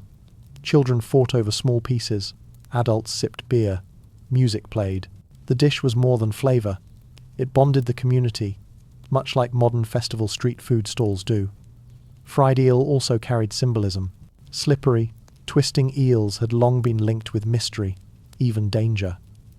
Eating them, especially fried crisp, was both enjoyment and a way of taming nature's wildness. Many believed eels gave strength and agility, that eating them made the body more flexible. Such superstitions only added to the snack's appeal. Children loved fried eel not only for the taste but for the fun crunch. Some even played games, tapping crispy pieces on wooden tables before laughing as they shattered. Two of them. It was food and entertainment rolled into one. Adults watched the kids eat with joy, comforted that in a harsh world, there were still crunchy moments of happiness. Viewed through food, fried eel was a marriage of natural abundance and simple technique. No fancy ingredients, just eel, fat, and fire. Yet it created a complete experience. Crispy, fatty, fragrant, and filling. In medieval poverty and scarcity, it was proof of ingenuity, of turning river bounty into flavorful snack. And that's why fried eel left its mark as one of the era's signature treats. Humble yet rich, simple yet memorable, bound tightly to Europe's collective memory. Looking back at the whole picture of medieval snacks, we realize that fun food back then wasn't just about taste. It mirrored the life of an entire era. Poverty and total resourcefulness showed clearly in humble dishes like fried fish skin, turnip pies, or beer-soaked bread. At the same time, extravagance and displays of power gleamed in trays of sparkling succoot, refined wafers, or dried fruits imported from faraway lands. Medieval snacks were both the small joys of peasants after a long day's labour and political tools and status symbols in the hands of nobles. They belonged to noisy markets, lively taverns, quiet monasteries, and candlelit castle halls. That very variety created a food world that felt both familiar and strange. A crunch of fat, a sharp sweetness of sugar, the rich heaviness of blood and pork lard, mingled with herbal aromas and the scent of wine. You could say each medieval snack was a story, about survival, about the desire to indulge, about social hierarchies, and above all, about humanity's ability to find joy in the simplest things. And when that cake, that candy, that crispy slice of eel was chewed in the mouth, it didn't just feed the stomach, it fed collective memory, leaving a lasting mark on the cultural food history of Europe. In Mesopotamia, the land, where the Tigris and Euphrates rivers embraced fertile fields, dreams weren't just personal experiences, they were seen as gateways to the divine. The Sumerians, Akkadians, Babylonians, and Assyrians all believed that dreams were how the gods sent messages, warnings, or guidance. Kings, generals, priests, and even common folk lived in both fear and longing to interpret dreams, treating them as compasses that could direct their fate. On clay tablets inscribed with cuneiform, we still find massive collections of dream interpretations, humanity's very first dream dictionaries. The dream interpreters, called Baru, recorded every detail. If someone dreamed of floodwaters rising, it was a sign of disaster. If they saw fire blazing in the sky, it meant prosperity. If they encountered a snake in a dream, it could be a warning of hidden enemies. Dreams weren't random accidents. They were reflections of the relationship between humans and the cosmos. The kings of Mesopotamia cared about dreams more than anyone. The Epic of Gilgamesh, one of the world's oldest texts, records several of Gilgamesh's dreams, which his companion Enkidu interpreted. These weren't just literary devices. They reflected the belief that rulers, as intermediaries between gods and people, received omens directly. Sometimes a dream could guide a military campaign, other times it foretold death or the collapse of a dynasty. The Babylonians were famous for their dream manual Ishkar Zakik, the Memoir of Dreams. This book listed hundreds of examples. Dreaming of falling from a wall meant defeat. Dreaming of eating sweets meant good fortune. Dreaming of sex could signal prosperity or danger depending on the context. This shows a society where every dream detail was scrutinized through a divine lens, binding personal life tightly to the supernatural world. Mesopotamians didn't stop at interpretation. They tried to influence dreams. They held dream incubation rituals, where someone seeking divine guidance would sleep inside a temple after making offerings. It was believed that in this sacred sleep, a god would appear and send a clear message. Some deities were even tied directly to dreams, like Zakik, the god of visions, or Shamash, the sun god, who revealed hidden omens in the night. Dreams also reflected Mesopotamian ideas of death and the afterlife. They believed the spirits of the dead could appear in dreams, demanding offerings or delivering messages to the living. Dark or unsettling dreams were often explained as the unrest of the unappeased dead. This made dreaming a bridge not only to the gods, but also to ancestors and the underworld. On another level, dreams could be used as political tools. Royal priests might interpret dreams in ways that favored the throne, turning vague visions into proof that the gods supported the king. On the eve of war, a prophetic dream of victory could rally the army. Nightmares, when announced to the public, could intimidate enemies or silence dissent. Dreams weren't just private experiences, they were instruments of power, yet not everyone was allowed to interpret them. That privilege belonged to priests, the literate elite who controlled knowledge. They turned dreams into a symbolic code only they could read, forcing ordinary people to depend on religious authority. Dreams were both sacred experiences and tools of elite dominance. From Mesopotamia's perspective, dreams weren't just products of the human mind. They were threads binding humans to gods, ancestors, and political power. Every dream, from the ordinary to the bizarre, carried the potential to shift destiny, and the people of Mesopotamia built an entire tradition around remembering, decoding, and harnessing that invisible force. In ancient Egypt, dreams were seen as a direct bridge between the living and the sacred realm, where gods and spirits sent hidden messages. Egyptians didn't view dreams as fleeting illusions, but as a form of nighttime revelation, where destiny, warnings, and divine blessings could be unveiled. Medical, religious, and magical texts inscribed on papyrus recorded dream interpretations in detail, creating a vast body of knowledge about this nocturnal world.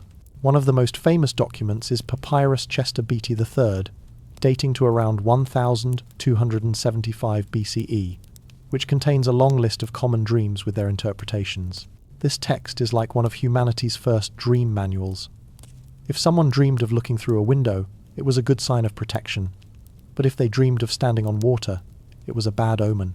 Egyptians believed dreams could be divided into two categories. True dreams were messages from the gods, while false dreams were illusions planted by demons to sow confusion. Dream interpretation was not just about predicting the future, but about discerning whether the source was divine or malevolent. Dreams were often linked to specific gods. Thoth, the god of wisdom and writing, was considered the guardian of revelatory dreams. Serapis and Imhotep were connected to healing dreams. The sick would go to temples, sleep in a sacred space, and wait for the god to appear in a dream to prescribe a cure. This was the ritual of incubatio, dream incubation, a unique blend of religion and medicine, showing the belief that dreams could not only predict, but also heal. For royalty, dreams could shape politics. Many pharaohs recorded dreams they believed were signs that the gods had chosen them to rule.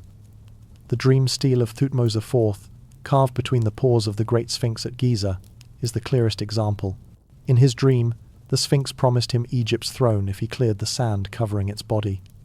When he later became pharaoh, the dream was treated as sacred proof that legitimized his reign. For Egyptians, the king's dreams weren't private matters. They were national events, impacting the fate of all his people. Dreams also played roles in daily spiritual life. Egyptians believed the spirits of ancestors could visit in dreams to send messages or warnings. When plagued by nightmares, people often went to temples for protective spells, or inscribed curses onto pottery shards and buried them to ward off bad dreams. By contrast, pleasant dreams were seen as blessings, and people tried to remember and retell them as proof they were under divine protection. Egyptians didn't stop at interpretation. They tried to actively influence dreams. Special rituals to summon dreams involved purifying the body, wearing white linen, offering incense, then sleeping in a sacred space in hopes a god would grant guidance. Amulets bearing the image of Bes, the protective god of sleep and childbirth, were often placed in bedrooms to drive away nightmares and invite good dreams. This shows that dreams were not passive events, but fields of power that people could try to control. From a social perspective, dreams reflected hierarchy. Commoners relied on dream books and local magicians, while elites had entire temples and priesthoods devoted to dream rituals. This made dreams part of power itself. Whoever could declare, "This dream came from the gods," could also legitimize their actions or status. Ancient Egyptian culture treated dreams as extensions of life, not separate illusions. For them, dreams were realms where gods, the dead, and the living coexisted. That's why remembering, retelling, and interpreting dreams became habits deeply rooted in society. From the palace to huts along the Nile, ancient Egypt turned dreams into a full system of symbols and rituals, where nighttime became the moment the sacred touched the earthly, leaving a lasting mark on humanity's imagination. Ancient Greece was a place where dreams carried both myth and philosophy, reflecting a society deeply obsessed with understanding the connection between the visible and invisible worlds. The Greeks believed that in dreams, the soul could leave the body, wander through other realms, meet gods or spirits, and return by dawn. This belief made dreams a source of knowledge, a form of prophecy, and a subject of endless debate. In Homer's Iliad, dreams were personified as entities, the Oniroi, sent down by Zeus to deliver messages to mortals. A dream could bring strategic advice, like when Agamemnon was urged in a dream to attack Troy.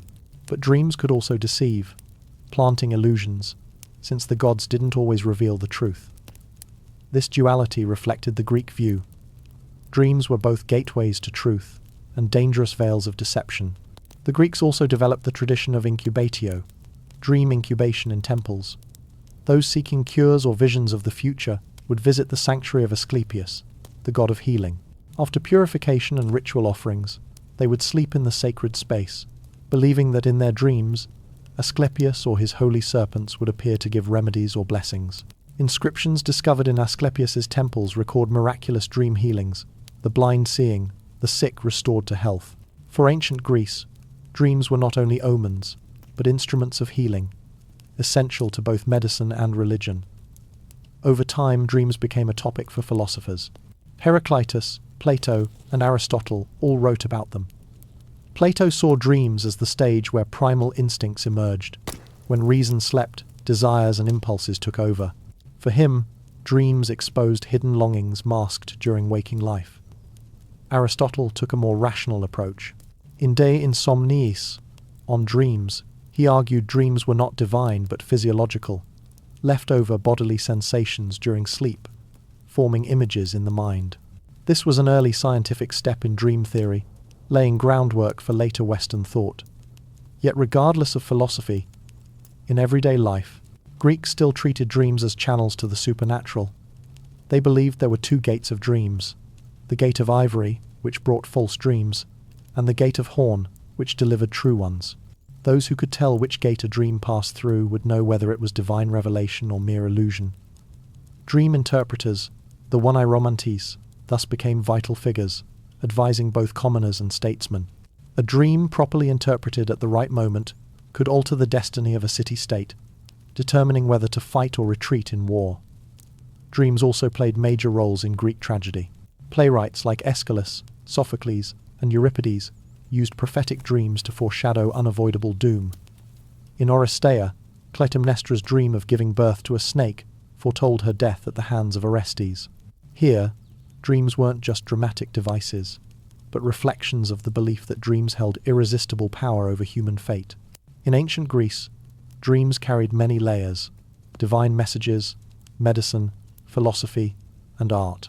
Common people sought comfort in interpretations from dream seers. Philosophers debated their origins and nature, while poets and dramatists turned dreams into fuel for imagination and tragedy.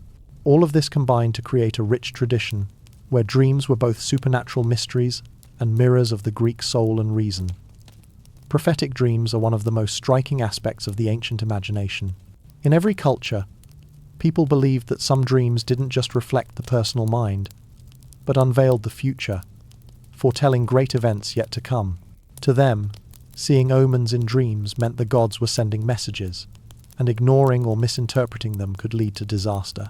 In epic tales and mythology, prophetic dreams often appear as heralds of history's turning points. In Mesopotamia, clay tablets record countless cases of kings receiving dream omens before battle. Gilgamesh once dreamed of a falling meteor, interpreted as the arrival of Enkidu, his destined companion. In Egypt, the dream of Pharaoh Thutmose IV beneath the Sphinx not only predicted his throne but also legitimized his rule. In the Greek world, prophetic dreams shaped the fate of heroes and tragedies alike. Agamemnon, Clytemnestra, and Cassandra were all haunted by dreams they could not escape, as if bound to the wheel of destiny. What makes prophetic dreams so fascinating is their ambiguity between truth and illusion. A single dream could be read in many ways, and that very uncertainty made it fertile ground for power. Dream interpreters, seers, and priests held the authority to explain, and their words could alter destiny. If they declared a dream signaled victory, an army would march with courage. If they called it an omen of doom, plans could collapse. Prophetic dreams were not just personal experiences but political tools, capable of redirecting the course of nations. Prophetic dreams were especially tied to heroes and leaders. Alexander the Great was said to have dreamed of an image pointing toward the city of Tyre, later used as proof of his divine mission. The Romans, too, trusted deeply in dream omens. One famous story tells of Julius Caesar's wife, Calpurnia, dreaming of Caesar's statue bleeding, foretelling his assassination in the Senate. Though Caesar ignored it, the dream was remembered as proof that fate had already been sealed. These dreams didn't only predict wars and disasters, they extended to harvests, natural calamities, and plagues. A farmer dreaming of burning fields could take it as a warning of drought. A priest dreaming of heavy rains might foresee floods. Such dreams became part of communal life, a way for societies to brace themselves for nature's trials. Yet the most terrifying part of prophetic dreams was their inevitability. No matter how people tried to change the outcome, the dream often returned as a reminder that destiny was fixed. The story of Cassandra in Greek myth captures this perfectly. She was given the gift of prophecy by Apollo but cursed so that no one would ever believe her. Her dreams and visions, though true, were dismissed, and tragedy unfolded exactly as she foresaw. Prophetic dreams, then, gave knowledge but also spread helplessness. Spiritually, prophetic dreams made people feel small before the universe. They reminded them of a divine order beyond human control, where the gods determined fate and left only vague signs in dreams. At the same time, they offered reassurance that humans were connected to the divine, not abandoned in a harsh world. Records and traditions around prophetic dreams reveal them as both comfort and fear. They fueled imagination, created epics and tragedies, and reflected how ancient people searched for meaning in what lay beyond reason. And in every case, the prophetic dream remained like an echo from the unseen world, a reminder that destiny and the future always flickered somewhere in the shadows of sleep. Nightmares in the ancient world weren't just terrifying experiences during sleep. They were seen as ominous signs, warnings, or even punishments from gods and restless spirits. People back then didn't view dreams through a scientific lens, so every night terror carried heavy spiritual weight. A nightmare could determine someone's actions, spread fear across a community, or serve as a prophecy of death, disease, or war. In Mesopotamian texts, many clay tablets detail common nightmares: being chased by monsters, seeing the dead return, falling into deep chasms, or blood flooding everywhere. Such dreams were believed to come from unsettled souls or demons, planting visions into the sleeper's mind. People thought that when you slept, your soul left your body and became vulnerable. Nightmares were proof that dark forces had invaded. To counter this, they performed rituals, offered incense, or placed protective charms under their pillows to ward off unwanted visitors. In ancient Egypt, nightmares were often explained as visits from the restless dead. Someone plagued by repeated nightmares might believe their ancestors were angry or demanding offerings. Priests were called to craft spells, inscribe curses onto pottery shards, or conduct rites to appease spirits. Sometimes nightmares were seen as direct warnings from the gods. If a pharaoh dreamed of storms or wild beasts, it could mean disaster or rebellion threatened the land. This made nightmares carry collective weight, far beyond personal fear. The Greeks called their terrible dreams phobata, from phobos, fear. They personified nightmares as beings within the family of the Oneiroi, the dream spirits born of Nyx, goddess of night. Morpheus brought human-shaped dreams. Phobator conjured beastly terrors, and Phantassos created surreal illusions. When a Greek warrior dreamed of being cut down in battle, he might believe it meant the gods had withdrawn their favour. Greek tragedies leaned on nightmares for dramatic power. In Oresteia, Clytemnestra's dream of suckling a serpent foretold Orestes' bloody vengeance. Here, nightmares weren't just fear, they were doors opening onto fate itself. In Roman culture, nightmares were tied to the idea of the incubus, a spirit pressing on the chest, leaving the sleeper breathless and paralyzed. People believed it was an attack by demons or the dead. Roman writers describe nightmares as a liminal state, half real, half dream, where the body was trapped but the mind still awake, a terror beyond words. To avoid this, people slept with protective amulets, or made offerings to sleep gods like Somnus. That belief lasted centuries, seeding the later medieval myths of vampires and succubus divided by incubus. Nightmares also reflected social anxieties.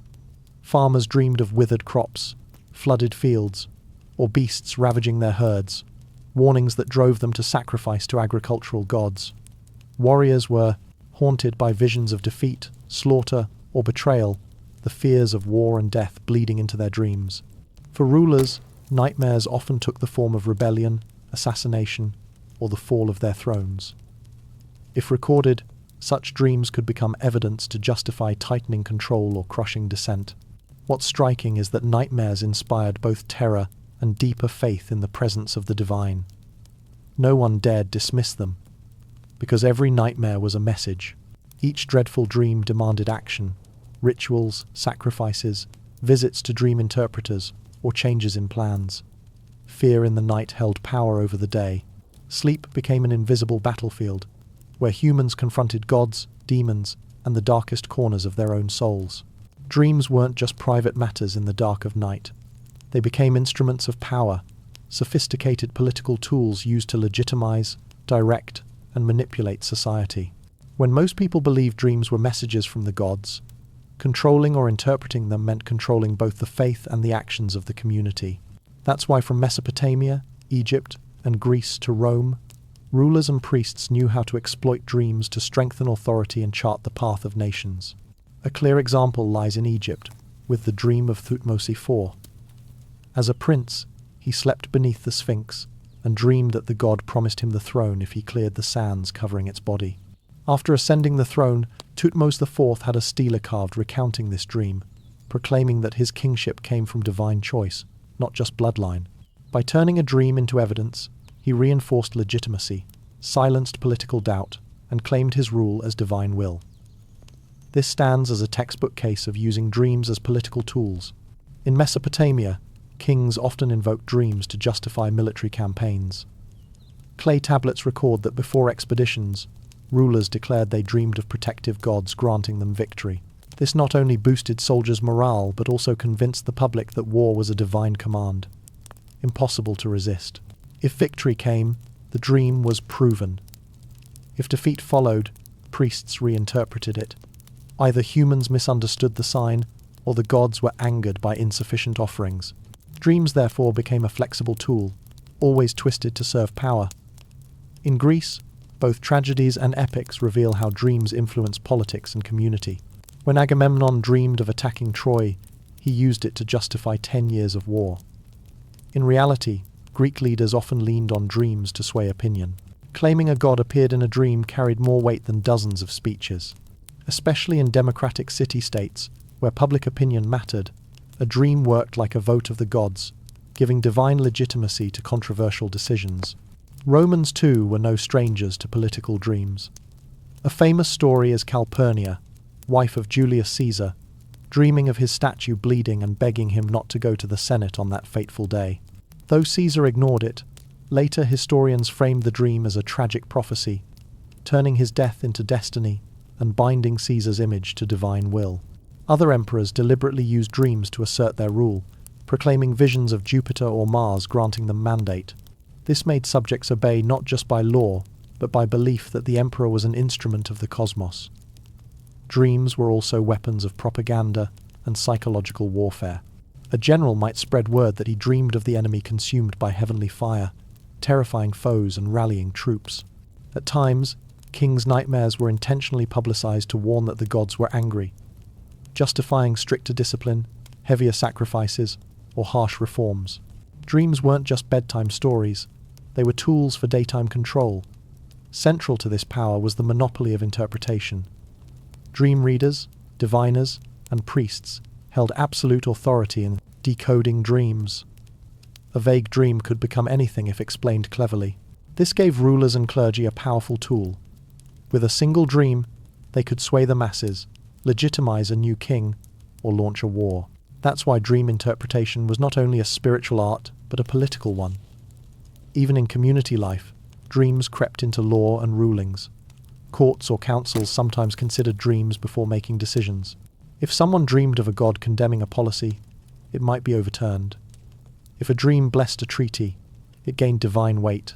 Dreams, then, became part of the legal political system, where the supernatural and the secular wove tightly together. But overuse bred doubt. Some Greek philosophers, notably Aristotle, pushed back against the idea that dreams came from gods, arguing instead they were products of the senses and the body. Yet such rational voices were rare. The masses still put deep trust in dreams, and that faith allowed this political tool to thrive for centuries. From all this, we see that in the ancient world, dreams were both mirrors of the soul and veils for political schemes. A dream told at the right time could change history. A dream cleverly interpreted could save or doom a dynasty. And that is why dreams, illusions of the night, became one of the most practical and dangerous instruments of ancient politics. The lasting influence of ancient views on dreams isn't just found in scattered religious texts or epic poems. It's etched into the very fabric of human civilization, from religion and literature to medicine, politics, and philosophy. The ways dreams were understood, interpreted, and used in those times created a vast legacy, carried forward, transformed, and reborn over thousands of years. First, in religion, the idea that dreams were messages from the divine survived long after the fall of ancient empires. In the Old Testament, countless prophetic dreams appear. Jacob's dream of a ladder connecting heaven and earth, Joseph interpreting Pharaoh's dream of 7 years of abundance and 7 years of famine. These stories clearly drew from Egyptian and Mesopotamian traditions, where dreams were tied to power and destiny. Later, in Christianity and Islam, dreams continue to serve as channels to the divine, with saints and prophets claiming to receive revelations in their sleep. The ancient view never disappeared. It simply reshaped itself to fit new systems of belief. In literature, the impact of ancient dreams is undeniable in both structure and imagery. Epics, tragedies, and later novels use dreams as tools of prophecy, warnings, or symbols of hidden desires and fears. From the Iliad and Oresteia to Virgil's Aeneid, dreams shaped destinies, foreshadowed tragedy, or opened heroic journeys.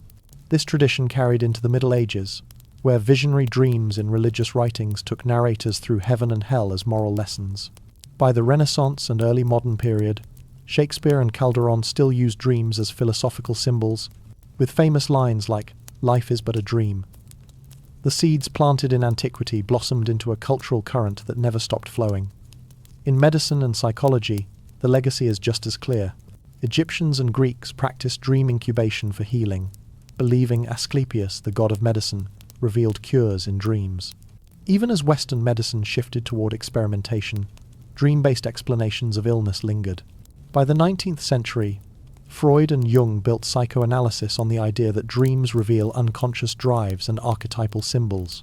Though framed in modern theory, their belief that dreams carry hidden meaning echoed the ancient conviction that dreams speak a language beyond rational control. Jung's archetypes, snakes, water, fire, the dead, had already appeared thousands of years earlier in Mesopotamian and Egyptian dream texts. Politics also carried forward this legacy, using dreams to legitimize power, as seen with Thutmose IV or Babylonian kings, left its mark well into the Middle Ages. Many European rulers claimed divine dreams as justification for crusades or reforms. Even in modern times, leaders invoke dreams, metaphorically or literally, to mobilize faith and action. Martin Luther King's "I Have a Dream" speech, though symbolic, showed that dreams still function as a language of power, capable of moving crowds and inspiring history. In philosophy, from Plato to Aristotle, reflections on dreams sparked long traditions of defining boundaries between illusion and reality. Plato saw dreams as the rise of primal desires, while Aristotle saw them as physiological byproducts. That debate stretched across centuries, shaping questions like, can dreams hold true knowledge? Is the line between dream and reality absolute? Modern existentialists and phenomenologists still wrestle with these questions, showing the endurance of ancient thought. The influence of dreams also lingers in communal consciousness. Ancient people saw dreams as meeting places of gods, ancestors, and humans, and that image still echoes in folk cultures worldwide. Many rural communities in Asia, Africa, and South America still believe that dreaming of snakes, floods, or fire is an omen requiring rituals. These customs are direct continuations of ancient spirit, where dreams stayed woven into morality, faith, and community life. Beyond that, dreams fueled art and collective imagination. From Mesopotamian carvings of gods appearing in dreams to Egyptian murals and Greek sculptures, the belief that dreams were encounters with the transcendent inspired centuries of creativity. This tradition lived on into 20th century surrealism, where artists like Salvador Dalí and René Magritte painted bizarre dreamscapes to capture dream logic. The language changed, but the spirit endured, turning dreams into art, turning the unconscious into tangible symbols. In short, the line of Bik, the lasting influence of dreams in the ancient world, wasn't limited to religious belief. It's carved deep into literature, medicine, philosophy, politics, art, and folk culture. From Sumerian clay tablets to Freud's dream analysis, from Pharaoh's prophecies to modern political slogans, dreams have remained central to humanity's understanding of itself and the universe. They prove that what happens in the darkness of night never belongs only to the night. It can shape the very light of history. Are you guys still here? Drop a comment and let me know. We'll continue with the next fascinating story. In the mid-19th century, America was in the midst of massive change with the westward expansion. The treaty with Mexico, the California gold rush of 1848, and the constant flow of migrants turned the Pacific West into a gathering place for hundreds of thousands, miners, farmers, merchants, and adventurers alike. But the distance between the Atlantic and Pacific coasts was a colossal challenge. News from Washington or New York took weeks, even months, to reach California, whether by ship rounding Cape Horn in South America or through the fever-ridden, dangerous Isthmus of Panama. The overland route across prairies, deserts, and mountains was long, treacherous, and often cut off by harsh weather or conflicts with native tribes. In that context, the need for faster communication became a matter of survival. Migrants in California needed to stay connected with families back east and the US. Government had to maintain ties with its new territory to avoid the risk of secession. The fracture of communication could threaten the nation's politics and economy. And so, bold solutions emerged.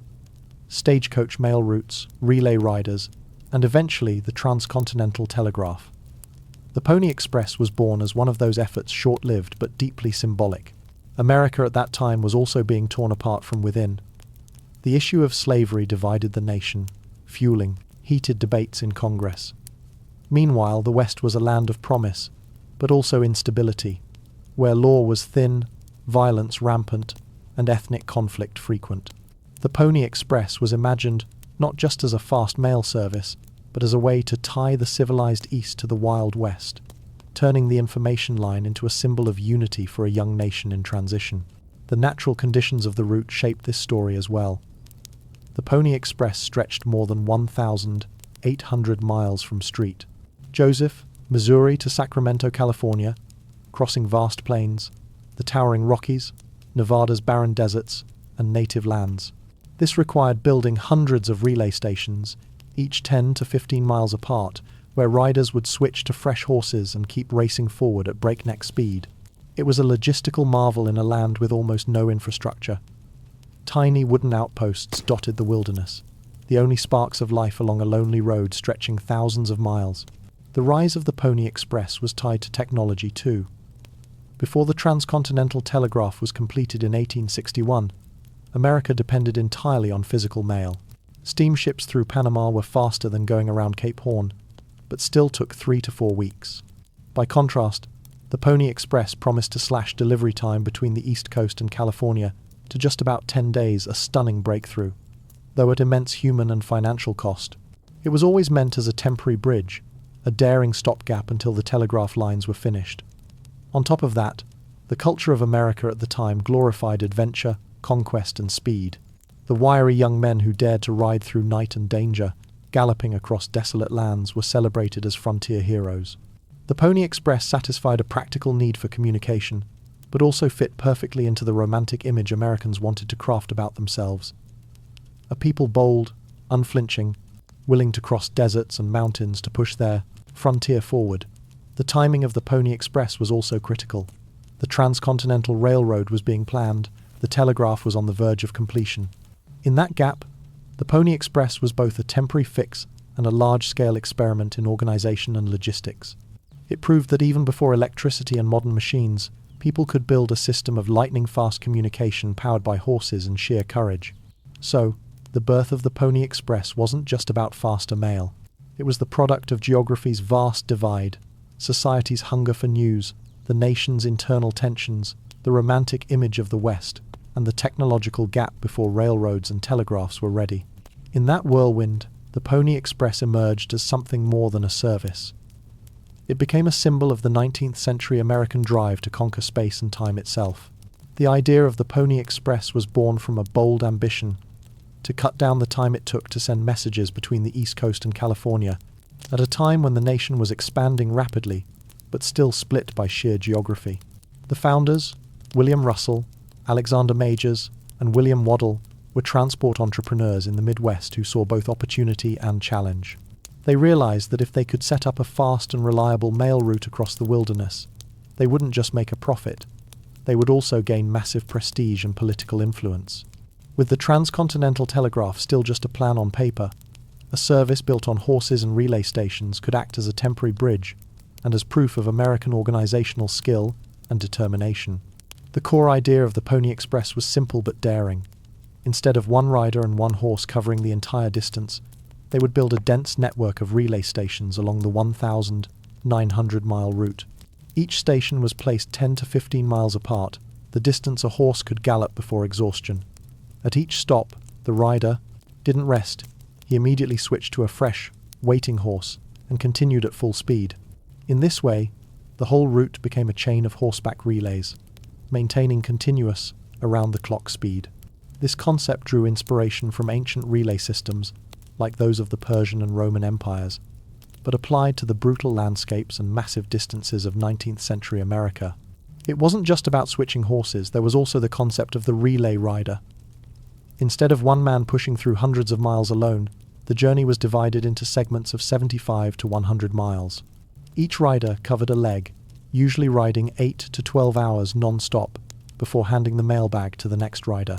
The entire system worked like an unbroken assembly line, ensuring the mail was always moving, with almost no downtime. This was revolutionary compared to older services that relied on slow, lumbering stagecoaches that got stuck in mud or attacked along the road. Another key part of the idea was the design of a special mail pouch called the mochila. This was a leather cover placed over the saddle, with 4 locked pockets for mail. At a relay, the rider simply lifted the entire mochila onto the fresh horse's saddle, no unpacking, no wasted time. Every second counted, and the system was designed to eliminate every extra step. In fact, riders often never left the saddle. They would leap directly from one horse to another in a matter of seconds, then take off again. This shows just how obsessed with speed and efficiency the founders really were. A crucial part of the Pony Express idea was the choice of riders. They were mostly young men, wiry and lightweight to spare the horses, often under 20 years old. The famous recruitment poster supposedly read, "Wanted, young, skinny, wiry fellows, not over 18, must be expert riders, willing to risk death daily. Orphans preferred." Even if exaggerated, it captured the spirit of the job. Riders who would risk their lives to keep the line moving. The idea wasn't just technical, it was about building an image. Pony Express riders became symbols of courage, speed, and relentless determination. Strategy also played into the choice of route. Instead of taking detours or avoiding tough terrain, they drew the line as straight as possible, cutting through Nebraska's plains, the Rocky Mountains, Utah, and Nevada's deserts, all to save time. This meant braving endless dangers: snowstorms, blazing heat, wild animals, and conflict with native tribes. But that danger only added to the legend and symbolic value. The Pony Express wasn't just about delivering mail faster, it was about proving that America could conquer even the harshest landscapes. Behind this daring idea were commercial and political ambitions. Russell, Majors, and Waddell hoped that if the Pony Express succeeded, the government would award them a federal mail contract, guaranteeing long-term profit. At the same time, they wanted to stake their claim in the transport industry, competing with stagecoach and steamship companies. In other words, the Pony Express was both a product of personal ambition and a statement of American enterprise, willing to risk, to invest massively, and to bet on ideas that seemed crazy. The idea also tapped into collective psychology. In a nation teetering on the edge of division, the image of young riders carrying mail through the night, connecting east and west, became a symbol of unity. People back east felt closer to faraway California, while settlers out west felt less abandoned. The Pony Express wasn't just logistics, it was a cultural message. America could overcome distance and danger to hold together as one nation. So, the Pony Express wasn't just a mail service, it was a layered idea, combining organization, smart design, daring spirit, and political strategy. Born of practical need, it quickly rose beyond practicality to become a living legend, proof of humanity's 19th century ambition to conquer time and space. To turn the Pony Express idea into reality, infrastructure was the key. A route of more than 1,900 miles, cutting across plains, mountains, deserts, and wilderness, couldn't rely on rider bravery alone.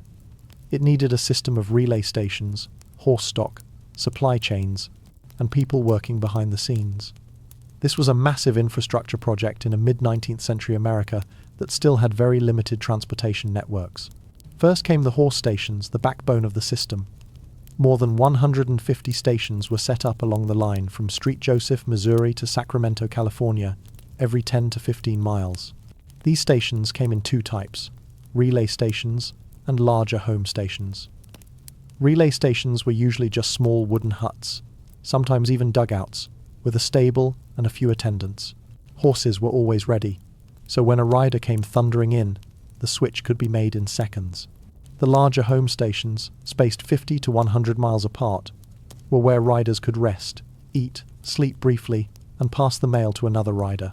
This network stretched across some of the harshest terrain on the continent, making the Pony Express one of the largest infrastructure undertakings of its time. Horses were the most valuable asset and the living infrastructure of the Pony Express. The company invested in thousands of animals, mostly small, tough Mustang stock that was quick and suited to the western terrain. In some areas, Morgans or California horses were used to match local conditions. They were trained to endure the relentless pace, constant changes, and lack of long rest. Each horse only ran a short leg before being taken back to the station for food, grooming, and recovery. This chain of horses was the Pony Express's biological railroad, replacing the iron rails that didn't yet exist. The mail pouch, or mochila, and the saddle were also vital pieces of infrastructure. The mochila was specially designed from thick leather, with 4 locked pockets, fitting neatly over the saddle. When switching horses, the rider simply lifted the whole mochila onto the new horse's saddle, saving precious seconds. The locks ensured letters couldn't be lost or tampered with, showing that the system valued security as well as speed. This was cutting-edge mail technology for its time. The human infrastructure was just as complex. Beyond the 80 to 100 official riders, hundreds of other workers cared for horses, maintained stations, cooked meals, and moved supplies. These people lived in brutal conditions. Many stations sat in lonely wilderness, with constant threats of storms, thirst, isolation, and attack. The smooth running of the Pony Express wasn't just thanks to daring riders, it depended heavily on this silent army in the background. The supply chain had to be carefully calculated too. Food for men, grain and hay for horses, water, and weapons for defense all had to be moved and stored at the stations. In desert regions like Nevada and Utah, securing enough water for both man and beast was life or death. Wagon trains carried supplies in advance or alongside the line, creating a constant logistical flow. Each station was a crucial link. If one failed or ran short, the whole chain could break. Security was also part of the infrastructure. Stations were built sturdier than normal frontier houses, some like small forts with thick timber walls and gun ports to fend off attacks. Riders carried pistols and rifles, but their safety often depended on how well stations were fortified and on relations with native tribes. Protecting the line wasn't just up to Pony Express employees, sometimes US. Army outposts nearby provided backup. Infrastructure here meant not only horses and huts, but also improvised frontier defense. Beyond the physical, there was organizational and informational infrastructure. Schedules were tightly calculated arrival and departure times for each rider had to be exact. Pony Express letters had to be written on thin paper, folded small to reduce weight, and postage was many times more expensive than normal mail. Systems for sorting mail and issuing special stamps were all part of the operation. This shows the Pony Express was a complete machine, not just galloping horses, but management and discipline as well. All of it relay stations, horse stock, mochilas, workers, supply lines, security, and scheduling combined to create a vast infrastructure stretching from the Midwest to the Pacific coast. Even though it lasted less than 2 years, the Pony Express stood as proof of what infrastructure could achieve under harsh conditions, paving the way for bigger projects like the telegraph and transcontinental railroad. It showed that infrastructure wasn't just steel and machines, it was people, organization, and courage, the very things that built one of the great legends of 19th century America. The riders of the Pony Express were the very soul of the entire system. If the infrastructure, horses, and stations were the bones, then the riders were the beating heart, turning a bold idea into reality across every mile of treacherous terrain. They weren't just mail carriers, they were living symbols of courage, speed, and endurance in the era of westward expansion. Most riders were very young men, usually between 15 and 20. The standards were strict: small, light, quick, excellent on horseback, and above all, fearless. A heavier man would tire out a horse faster, so wiry, lightweight boys were the ideal candidates. The famous recruitment ad supposedly read, "Orphans preferred." That wasn't just about strength, it was a brutal truth. The job was so dangerous that men without families were less of a burden if they didn't make it back. A rider carried very little with him, just a pistol, sometimes a rifle, a canteen, and a bit of dried bread or meat. All the letters were locked inside the mochila, and that was what he had to protect with his life. Many swore they would never let the mail fall into the hands of bandits or be lost, even if it cost them everything. That vow made them the invisible gatekeepers of the nation, keeping information flowing across the continent. The journey was brutal. Each rider was responsible for a leg of 75 to 100 miles, sprinting through relay stations. By day, they fought scorching heat, dust, and thirst on desert trails. By night, they rode under starlight and moon, haunted by the howls of wolves, the threat of ambush, or sudden clashes with native tribes. Blizzards could sweep in without warning, forcing a rider to hunch low in the saddle, snow and wind tearing at his back, but still he pressed on at full speed. These rides turned them into legends, celebrated across the country. Some riders became famous, remembered in history. William Buffalo Bill Cody is the prime example. He started riding at just 15, later becoming a Western icon and the star of the Wild West show. His story, though embellished, cemented the image of the Pony Express rider as a frontier hero. But for every Buffalo Bill, dozens of nameless riders perished, quietly buried by sandstorms, killed in attacks, never to return. Yet the work always went on, it never stopped for one man. What set riders apart was their discipline and absolute commitment. The mail had to arrive on time, no matter what. Some rode nearly 20 hours straight when a fellow rider was injured or killed, doubling their run just to make sure the delivery wasn't delayed. That grit gave the Pony Express its legendary record, cutting the trip from Missouri to California down to just 10 days, something no one had dared to imagine. The riders themselves lived in a strange contradiction. They were often poor, uneducated, young men looking for work. The job paid well for the time, about $100 to $150 a month, a tempting sum. But they knew every run could be their last. Yet, that very danger gave them pride. They were doing a job few dared to take on, a job that made them legends even in their own lifetimes. Their mindset reflected the frontier spirit, reckless, independent, and fiercely proud. They saw themselves as the bridge between two worlds, the civilized East and the Wild West. The rush of freedom, the sting of wind in their faces, the pounding hooves beneath them, and the knowledge that an entire nation was depending on the letters in the mochila kept them riding, even when their bodies were breaking down. It wasn't just a job, it was a mission. The riders of the Pony Express were both workers and symbols. They proved that humans could push past physical limits, accept mortal danger, and serve a purpose larger than themselves. They embodied speed, adventure, and the drive to unite a young nation.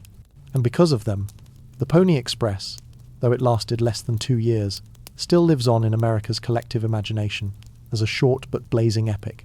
Danger was an inseparable part of the Pony Express, and in fact, that very danger helped forge its legendary allure.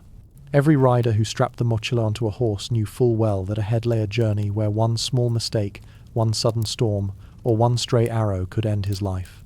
This job wasn't for the faint of heart, it demanded recklessness, the ability to stare death in the face, and perseverance in every circumstance. The first challenge was nature. The Pony Express route stretched from the plains of Missouri through the Rockies, across the deserts of Utah and Nevada, and into California. Each region carried its own hazards. In summer, riders faced skin-scorching desert heat, lips cracked from thirst, throats burning dry. In winter, blizzards buried trails, winds cut like knives, and snow sometimes piled so deep, horses sank with every step. Many riders froze stiff in the saddle, or had to bury themselves in snow just to survive a sea storm. Night on the prairie was its own terror. No lights, only heavy darkness, the howl of wolves, and the constant feeling of being stalked. Beyond nature, great danger came from conflict with native tribes. The route cut through the lands of the Sioux, Cheyenne, Paiute, and more, and the building of stations, taking of land, and draining of water supplies sparked tension. Riders were ambushed, stations burned, and horses stolen. During the Paiute uprising of 1860, many Pony Express stations were attacked, employees killed, and the service severely disrupted. In those moments, riders weren't just mailmen, they were targets in a cultural and territorial war. Symbols of white encroachment. Highwaymen were another constant threat. The Pony Express carried valuable letters, sometimes gold or important documents, making riders prime targets. Outlaws lurked in the west, ready to raise a gun on the trail. Riders carried pistols, sometimes rifles, but alone in the wilderness, they had little chance if ambushed. Stories tell of riders shot down, the mochila vanishing, and their bodies discovered days later. Wild animals added their share of danger. Both horse and rider could be attacked by wolves or mountain lions, especially at night. Some riders fired shots non-stop just to keep predators away, while their panicked horses tried to bolt. Such encounters weren't just perilous, they wasted precious time, and time was everything for the Pony Express. Speed itself magnified danger. Riders had to push their horses day and night, no matter how rough the terrain. One slip of a hoof on a cliffside, one iron shoe sliding on snow, and horse and rider could plunge to their deaths. There were no real roads, only makeshift trails, often cut by rivers. Riders had to decide on the spot, swim across with the horse, build a quick crossing, or risk wading through rushing waters. Fatal accidents by drowning or falling were common. On top of it all, loneliness was a hidden hazard. Riders rode alone for hours, even days, across empty land. Cold, thirst, the fear of ambush, and relentless time pressure created crushing mental strain. Some became paranoid, imagining enemies in the dark or phantom footsteps chasing them. The psychological weight, in many cases, was more terrifying than any bullet or arrow. The job was so dangerous that death and injury rates were high.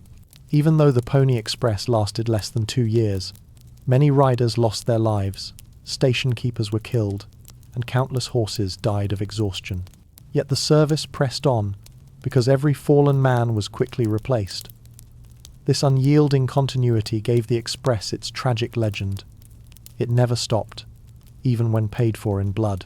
But within that danger, the image of the Pony Express rider became all the more romantic in America's imagination. They were praised as fearless young men, galloping through storms, defying both nature and man to keep a fragile line of communication alive. Danger wasn't just a burden, it was the very material of legend. Every story of a rider surviving by a hair's breadth, every report of a station under attack, only cemented the Pony Express as a symbol of frontier grit and adventure in the wild American West. The greatest success of the Pony Express lay in proving that an ultra-fast mail delivery system could actually exist, even in the rough, dangerous infrastructure of 19th century America.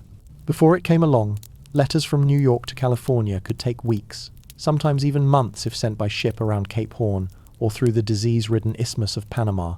The Pony Express slashed that down to an average of just 10 days, a miracle for its time. This didn't just excite the public, it gave them the sense that this vast nation could truly be bound together by the speed of information. A clear example of its success came in a historic moment. When President Abraham Lincoln delivered his inaugural address in March of 1861, a copy of it was carried by the Pony Express from Washington to California in just over a week.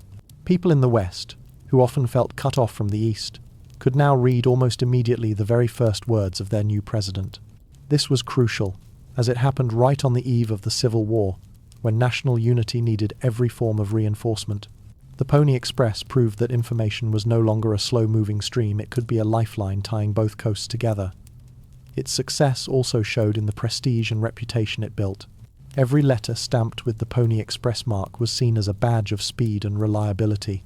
Senders were willing to pay exorbitant rates up to $5 for a half-ounce letter, a fortune at the time, just to ensure their message arrived quickly. That willingness to pay was proof of both the urgent demand and the absolute trust people placed in the service.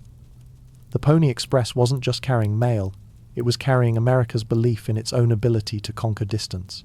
Success also came from its organization and operation.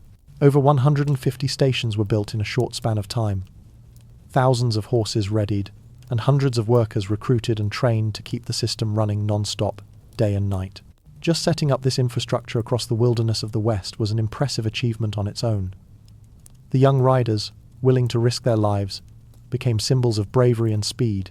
The image of them galloping through the night, through blizzards, deserts, and mountains with the mochila slung across their saddles, seared itself into the nation's imagination, leaving behind a cultural legacy that still resonates today.